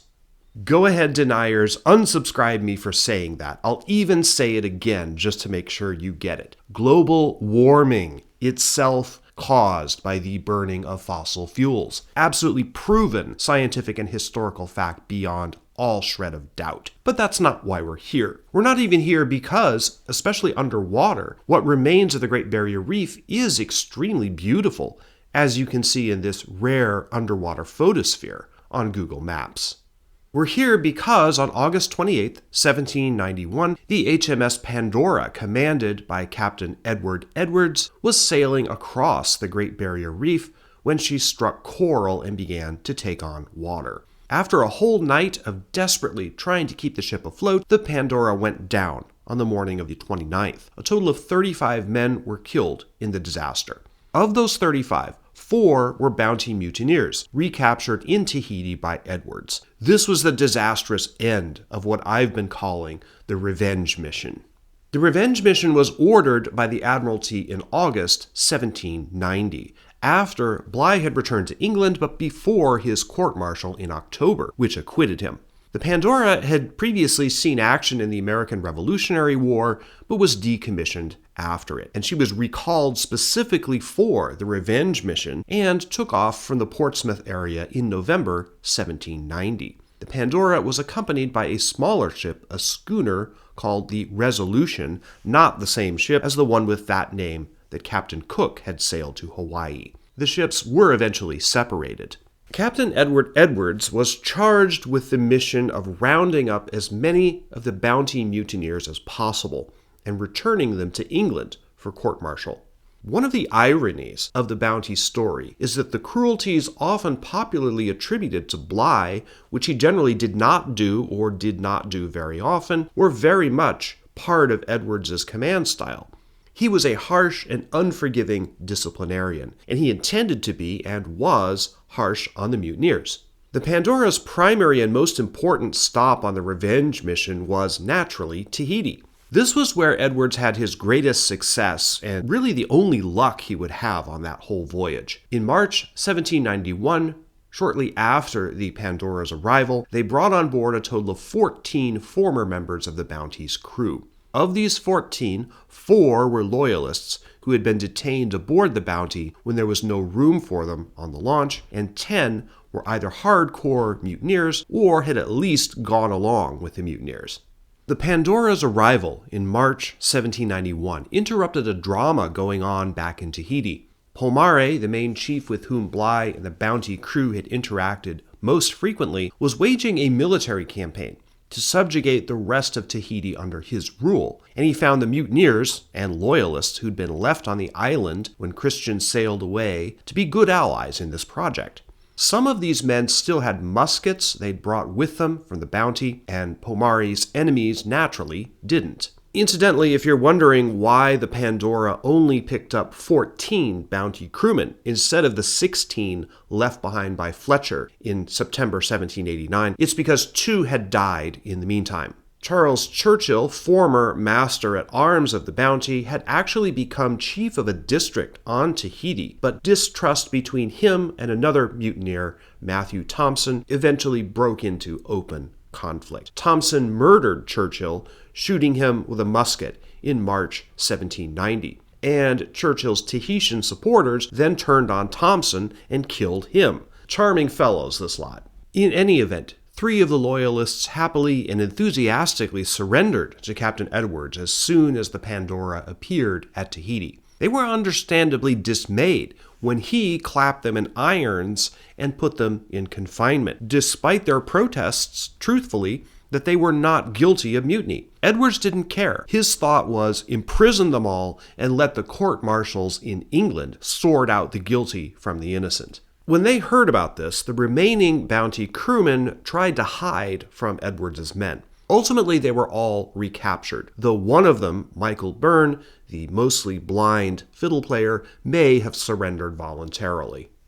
The prison that Edwards ordered to be constructed for the Bounty men on the Pandora's deck is easily the most infamous part of his legacy. It was known by the crew and by us today as Pandora's box. As I mentioned earlier, the legend of the Greek goddess Pandora, who has a cursed container filled with all the woes of humankind, long predated this. But Pandora's container was always described as a jar, not a box, so the phrase Pandora's box does come from the Bounty story. The conditions in Pandora's box were pretty horrendous. All the men were kept in ankle and wrist shackles. They had to poop in buckets that were emptied twice a week. Naturally, disease, hunger, and heat stroke were constant torments. I remind you that several of these guys were innocent. After leaving Tahiti in early May, Edwards went on a seek and destroy mission across the South Pacific, searching for the remaining mutineers. And in previous chapters, we've seen some of the places he visited, but he had no success. He never found Christian and the group that had, unbeknownst to him, set out for Pitcairn Island. The problem with Edwards was not just that he condemned all the former Bounty crewmen to the box, making no attempt to separate the mutineers from loyalists, despite the fact that he had aboard Pandora a man who had witnessed the mutiny and could have told him the difference. That was Thomas Hayward, who probably wished that he'd stayed home for more reasons than one. No, the real reason Edwards is a villain in history is because even after the Pandora struck the reef and started sinking, he refused to let the prisoners out of the bunker until it was mostly too late. In fact, after giving the order to abandon ship, only then did he allow the master-at-arms to free the prisoners. Then he, Edwards, jumped over the side to save himself. Among the 35 people who drowned when the Pandora went down were 3 mutineers, Henry Hillbrant, Richard Skinner, and John Sumner, and one of the loyalists, George Stewart, who hadn't been allowed to go on the launch with Bligh. The Pandora and Bounty survivors regrouped on a tiny sandy island. They had 4 boats among them. As I said at the end of the last chapter, they set out for Kupang. It wasn't quite as long as the 3,600-mile journey that Bligh had taken, but the voyage was still extremely grueling, and unlike Bligh's experience, several men died along the way. Thomas Hayward, who had been with Bligh on the launch, was thus subjected to this torment all over again. He survived, though little is known for sure about his career after his return to England.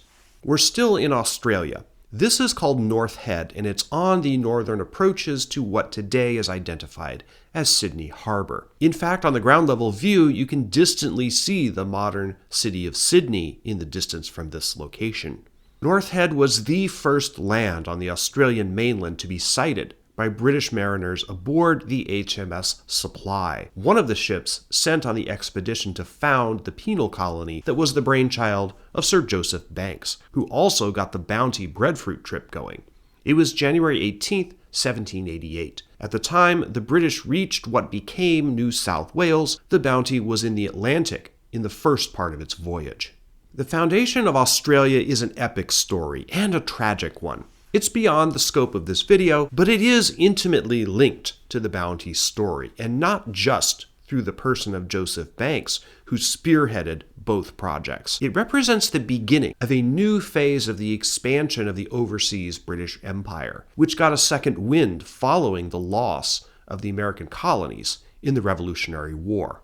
New South Wales was founded as a place to dump convicts from England, but it was unmistakably a project of empire and colonialism. The indigenous Australians, Aborigines, suffered much the same fates as did indigenous peoples in the Pacific that the British had encountered before. Huge death tolls from introduced diseases as well as periodic massacres. Again, all beyond the scope of our story. But to ignore Australia as a periphery of the Bounty story is to rob that story of a lot of its important context. There's also a postscript to the Bounty story that involves Australia, and that's what brings us here. This is downtown Sydney, specifically the Museum of Sydney. In the early part of the 19th century, this was the site of Government House, which was the British colonial administration of the penal colony of New South Wales. The building was torn down long ago, but it did used to stand on this spot, which is now the central city, surrounded by modern skyscrapers, as you can see. This site is linked to the Bounty through the person of its commander, William Bligh. Our main character, now legitimately called Captain Bligh, did not take part in the revenge mission of the Pandora. In 1791, he was sent on the second breadfruit voyage to finally complete the mission that Mutiny on the Bounty had interrupted. This time, the Admiralty promoted him to captain before he left. Bligh was sick for much of the second voyage, but when he was up and about out of his cabin, he was up to his usual tricks, yelling, screaming, bullying, and generally making life miserable for everyone who served under him. The voyage was a success in the sense that Bligh did bring breadfruit from Tahiti to Jamaica. However, the enslaved people in the West Indies refused to eat it, at least at first. Breadfruit did eventually become a part of the West Indian diet, but it wasn't the surefire financial success and boom to the institution of slavery that Joseph Banks intended. So in a broader sense, the errand that the Admiralty sent Bligh to accomplish twice ultimately didn't amount to much. Part of the reason Bligh may have been sent on this voyage was to get him out of England and keep him away from the trials of the mutineers, which occurred in October 1792, while Bligh was at sea. During his absence, public opinion shifted decisively against him. Upon his return to England in 1790, where news of the mutiny had beaten him there, he was originally feted as a hero, and the Admiralty acquitted him at his own court-martial. Unfortunately for him, though, when the mutineers themselves and the family members of Fletcher Christian started to tell their own stories, either of what actually happened, or in the case of Fletcher Christian's brother, what others told him had happened, people started to reconsider whether Bligh was indeed the hero of the event. There were now plenty of people in the Royal Navy who had served with him and were as exasperated by his behavior and his bullying as the crew of the Bounty had been. Of the 10 Bounty crewmen who survived the wreck of the Pandora to reach England again, 4 were acquitted, 6 convicted, of whom 2 were pardoned by the king and 1 had his conviction reversed on a technicality. But the evidence that came out at their court-martials was considerable. Peter Heywood, one of the men convicted but pardoned, had particular influence on public opinion due to interviews he gave, and the efforts of his sister Nessie, a prodigious letter writer and poet. All of this material started to show Bligh and his behavior in a bad light. Then, in 1794, Edward Christian, Fletcher's brother, not the same one who had been involved in the mutiny on the Middlesex, anyway, he published a book about the mutiny and the court-martials. He never saw his brother Fletcher again, of course, who, unbeknownst to him, was dead by this time, but Edward Christian's book, which contained interviews with the principal participants, essentially canceled Bligh in the court of public opinion. Bligh did get several commands during the 1790s, as Britain again went to war with France, but he never really got a chance at the glory that he undoubtedly thought he deserved and had been robbed of by various members of the Christian family. In 1805, Sir Joseph Banks rescued Bligh's career yet again, but for self-interested reasons.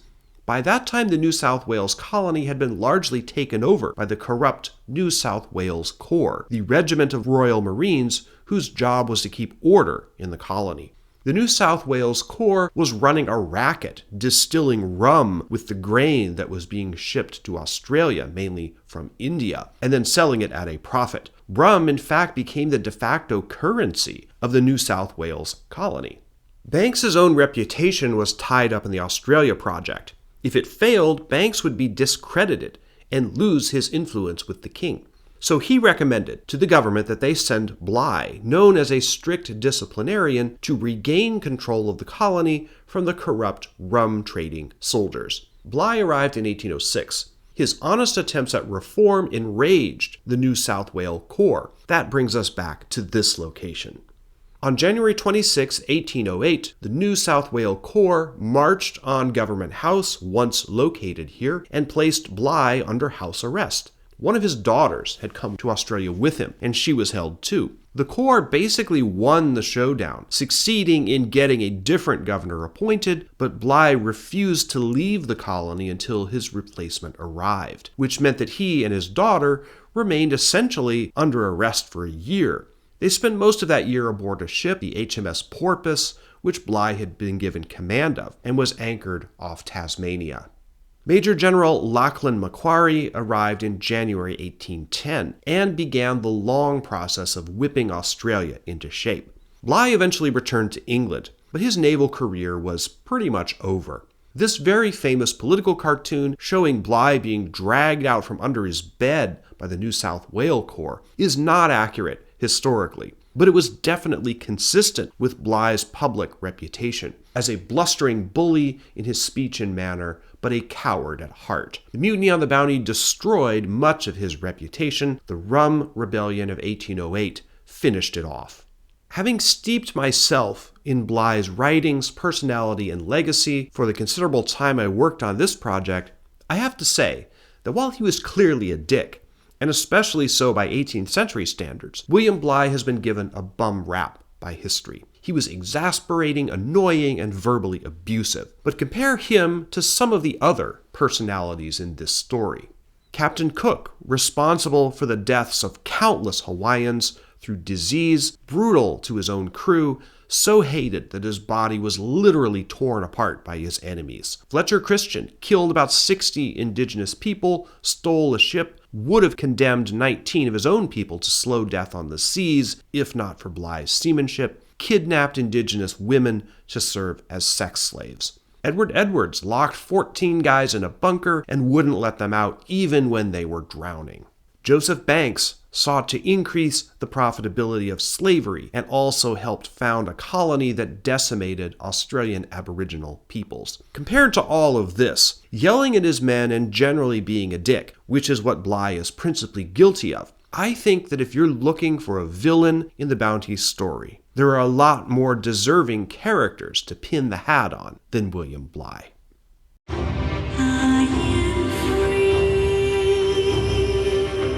We are almost to the end of our geographical journey. I've saved the best and the worst for last. I think the story of the Bounty, properly told, is neatly symmetrical. We're going to end in the same place where we began this video, which is Pitcairn Island. It's a beautiful place, both beautiful and also forbidding. In 1790, it may as well have been another planet. The story of exactly what happened on Pitcairn Island, the true events of the early history of the Bounty mutineers who settled there, will never be known with absolute certainty. We have stories mainly, some of them untrustworthy, but little documentary evidence. I'll talk about that in a minute. First, the basics. Pitcairn Island, singular, is today part of a British crown colony called the Pitcairn Islands, plural. The two others are Oino and Ducie, both of which are uninhabited. But it's the main one, originally called Pitcairn's Island, with an apostrophe S possessive in the 18th century. Though there were people on it in the Middle Ages, the island was apparently deserted by its indigenous inhabitants, who either left by boat or died or both sometime in the 17th century. The first European to chart it was Philip Carteret on July 2nd, 1767. He named it for the first member of his crew to see it, Robert Pitcairn. But because of that whole longitude problem, which hadn't been definitively solved yet, Carteret got the longitude of Pitcairn Island wrong when he wrote it down on the chart. This proved to be fortunate for Fletcher Christian and the hardest core of the Bounty mutineers, who had voted in September 1789 to go with him off the grid, hoping to find the last place on Earth where they would be out of reach of the authorities. Christian, who obviously knew about the longitude problem in general, surmised that Carteret had correctly calculated the latitude of Pitcairn's Island. Thus, he figured he had merely to take the Bounty to that latitude and sail east in a straight horizontal line, and he'd eventually find it. This surmise turned out to be correct. This is Bounty Bay, really the only realistic anchorage on Pitcairn Island. We've seen it before in this video. The Bounty first sighted the island on January 15th, 1790. Christian and a few of the mutineers went ashore in a boat to scout it out, particularly to determine if it was inhabited. It wasn't. 5 days later, on January 20th, Fletcher Christian deliberately ran the Bounty up on the rocks here at Bounty Bay. Then there began the process of unloading everything aboard her that was useful and establishing the settlers' initial camp. Remember, the ship was carrying lots of livestock, plus the mutineers would have wanted to salvage tools, lumber, the liquor that was still left on board, and that sort of thing. Chances are good that this process was not entirely completed. Bounty Bay is characterized by heavy surf and dangerous waters, so ferrying materials across to the shore would have taken a long time. It was said that the baby, Sully, was floated ashore in a barrel. On January 23rd, 1790, the Bounty caught fire and burned to the waterline. The traditional story is that Quintal, the surliest of the mutineers, set the fire when he was drunk. The movies show this climactic moment in different ways. The 1962 version has some of the mutineers burning the ship because Fletcher Christian was planning to return to England, which is ludicrous. Quintal may have thought, well, F it then, and just burned the ship to see the satisfaction of it crumbling to ashes. In any event, whatever reason he did it, the fire probably destroyed at least some of the equipment and provisions that the mutineers would have needed, or at least could have used, in their new lives ashore. This is, of course, all that's left. The ship's rudder was found in 1933 and salvaged. Other pieces of the ship were similarly brought up over the years, most in the 20th century, including an anchor, which now stands here next to the Bounty Memorial overlooking the bay where the ship burned and sank. The ship's bell was also salvaged. Down here under the water, what remains mostly are the ship's ballast stones. Bligh loaded these in Portsmouth in 1787, during the preparations for the voyage. The odyssey that began for the colonists, the Bounty mutineers, and the Tahitian and Tubuaian men and women they brought with them, was strange, sad, and violent. We're not sure exactly what happened, because the stories told by the survivors and their descendants don't match up, and in many cases are self-serving. In 1808, the American sealing vessel Topaz happened upon Pitcairn Island, the first ship to visit in 18 years. By that time, there was only one of the Bounty mutineers left alive, John Adams. He told Mayhew Folger, captain of the Topaz, a story of what happened, but that story doesn't exactly match others that he told years later. Though the details conflict, it's abundantly clear that the main problems on Pitcairn Island were racism and sexism. The Bounty men, at least some of them, regarded the Tahitian women as their property. And again, some of them seem to have treated the Tahitian men as slaves to do their bidding. The story goes that sometime by the end of 1790, the consort of mutineer John Williams, a woman named Fatou, died of some disease. He demanded that he be given as property one of the remaining Polynesian women. Supposedly, the mutineers drew lots as to which woman would suffer this fate. A woman called Tahiti was chosen, but her boyfriend, one of the Tahitian men, was angry and went to live apart from the Europeans. Not long after, another of the Tahitian women, the girlfriend of John Adams, died in an accident while collecting birds' eggs. Like Williams, he also demanded a new woman. Ultimately, several of the Tahitian men, including the boyfriend of Tahiti, decided to wipe out the European men. 3 Tahitians loyal to Fletcher Christian went to kill them. They killed 2 and 1 surrendered. This was the first of what were apparently several waves of violence that swept the island.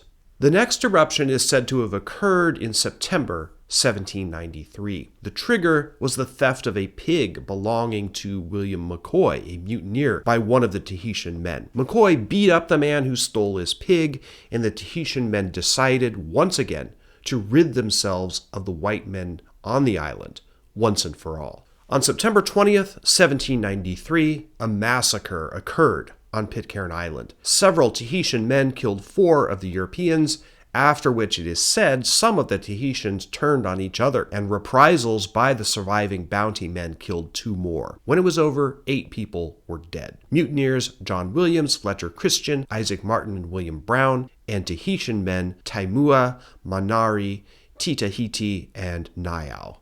The traditional story is that Fletcher Christian was gunned down with a musket in his garden next to his house. His last words were said to be, "Oh dear."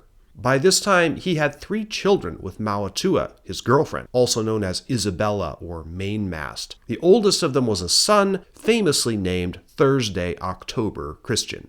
After the massacre, 4 mutineers were left alive: John Adams, Matthew Quintal, William McCoy, and Edward Young. Politically, it seems Adams and Young were in charge. The women were clearly not happy. At some point after 1793, several of them tried to build a boat to leave the island, but it capsized. There are also rumors that they hatched a new plan to kill the remaining bounty men. Things became worse in 1798. When McCoy figured out how to distill liquor from a root plant that was abundant on Pitcairn Island. Now a new serpent, alcoholism, was introduced into paradise. McCoy and Quintal spent most of their time dead drunk. McCoy is said to have abused the hooch so badly that in a fit of delirium tremens, he tied a stone around his neck and jumped off a cliff to his death. Quintal, who seems to have been a perfectly foul person, became even more abusive. The woman he was with, Tevarua, died sometime in 1799, possibly from suicide. Easy to understand given how abusive their relationship must have been. He now demanded he be given Mauatua, the former girlfriend of the now deceased Fletcher Christian. If she didn't go with him, he said he was going to kill her kids. Realizing that peace could never be restored as long as Quintal was alive, Adams and Young murdered him in 1799 while he was drunk. One of the young girls on the island, Elizabeth Mills, age 7 at that time, was an eyewitness to this murder. She continued to tell the story of what she saw until the end of her life at age 93, which would have put it in the year 1885. Less than a year after Quintal's murder, on Christmas 1800, Edward Young died of some respiratory ailment. He was the first man on Pitcairn Island to die in any way other than violence.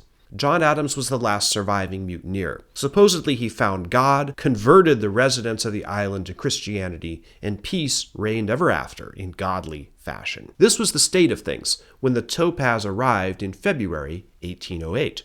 Did it really happen this way, though? There are doubts. When Adams met Captain Folger in 1808, Adams was apparently still afraid that British authorities would come get him and haul him back to England for court-martial. By this time, though, the Royal Navy, preoccupied with the war against Napoleon, didn't have much interest in that. Indeed, Folger's account barely made a ripple in the papers when he got back to civilization. Adams told slightly different stories to others who called in ships on Pitcairn Island in the first quarter of the 19th century. It soon became clear that he wasn't going to be taken off the island. He now had 4 kids and was revered as the benevolent patriarch of Pitcairn Island. His stories were generally laudatory of Fletcher Christian, with whom he always identified himself as an ally. Adams himself died in March 1829. His grave is still visible on Pitcairn Island. Here it is. It's impossible to know exactly what happened on Pitcairn Island during the dark, bloody decade of the 1790s. Fletcher Christian's grave, if he ever had one, was never found. Indeed, there are reports that the skeletons of the men killed on September 20th, 1793, lay out there in the open for years. Polynesians had different customs of death and burial than Europeans did. Glyn Christian, author of one of the sources I used for this video, claimed that in 1980, he found the exact spot where Fletcher Christian died on the island. It's unmarked to this day. What seems clear is that in the years following the mutineers' settlement on Pitcairn, it was far from a paradise. It was a society riven by racism, resentment, alcoholism, domestic abuse, sexism, suicide, and violence. Most of the stories of the subsequent history of Pitcairn Island frame it as peaceful and idyllic. While it's true that no more waves of violence like the ones in the 1790s occurred, I'm not sure I believe it was quite as idyllic as it's often been portrayed. In 2004, for instance, there was a large-scale trial of 7 men of Pitcairn Island, a third of the adult male population, on charges of sexual assault of numerous underage girls. The trial revealed that these kinds of assaults apparently have a long tradition on the island, going back to its Bounty-era settlement, and stemming from that basic idea that women and girls were the property of men to do with as they pleased. The history of Pitcairn Island after 1825 is not something I'm going to get into in this video. Suffice it to say, the history of the island leaves you with a lot to think about, and some of these thoughts are quite dark. While it is undoubtedly a beautiful island, and many of the people who live there now love Pitcairn and its highly unique culture and history, some pretty awful things happened on this small island over the centuries. I'm not sure that I would want to live there.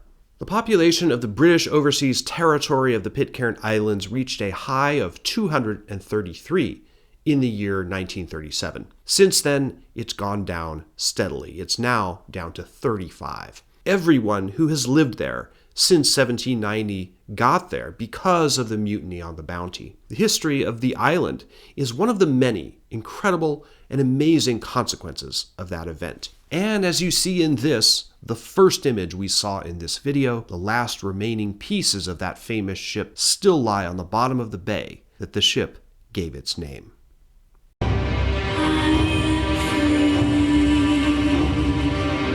This is the longest video I've ever done. When I started this project, it's fair to say that I had no idea what I was getting into. I knew the basics of the Bounty story, but I had no appreciation of just how far-reaching it was, both in terms of geography, the many places in the world where the story took place, but also its reach across history. Now I know, and I'm amazed by the length and breadth of this event in history. And now, having watched this video, you know too.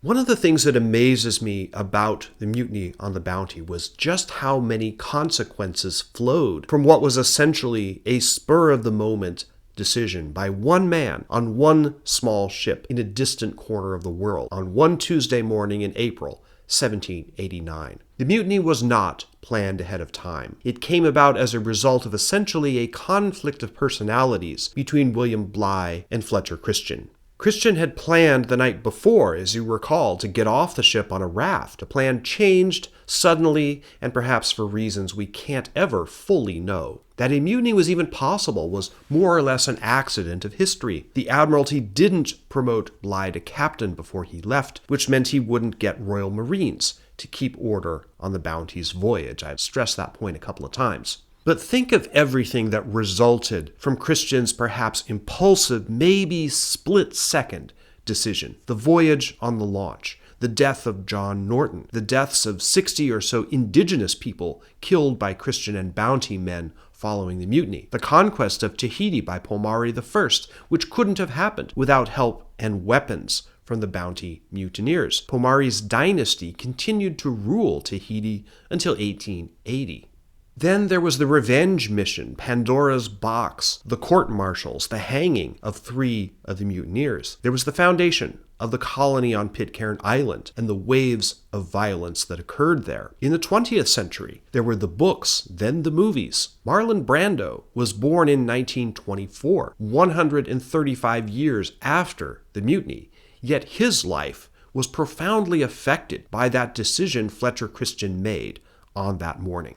In my somewhat humorous video I made about the myth of the sandwich in the story of the assassination of Archduke Franz Ferdinand, I showed this image while I talked about what most people call the butterfly effect, how small events can ripple outward into immense historical consequences. Now, I'm not arguing that the mutiny on the Bounty was as history-changing as the assassination of Franz Ferdinand. I'm not insane. But you have to admit, when you appreciate the consequences of the mutiny, it's hard not to think along these lines to some degree. Beyond that, in surveying the incredible breadth of the places in the world where the mutiny on the Bounty somehow affected something or was affected by it, we come back to the conclusion that I stated at the beginning of this video. The world was quite interconnected, even in 1789. One man's decision aboard a small ship in the South Pacific was the focal point of what was and is truly a global story. This is not a small story about a personality conflict between two individuals. This is truly the kind of story that belongs in history books. And now you know it too. If you liked this video, please hit the like button, share it, do all the stuff that you normally do for a video you like. Consider joining the members section on my YouTube channel. There you'll find an ad-free version of this video with additional material. I talk in a bit more detail, for example, on some of the subjects covered here, particularly the movies and the culture of Tahiti, and some stuff here and there that didn't fit into this one as a result of ad-friendly guidelines.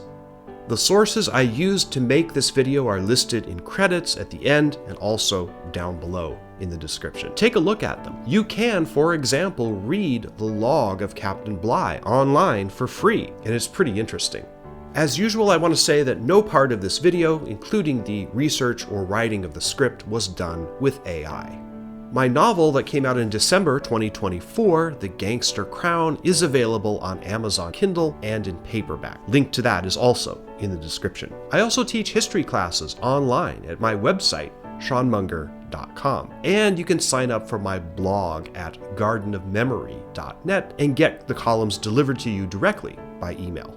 Thank you to all my fans and supporters, and thank you once again for joining me on another journey into the past.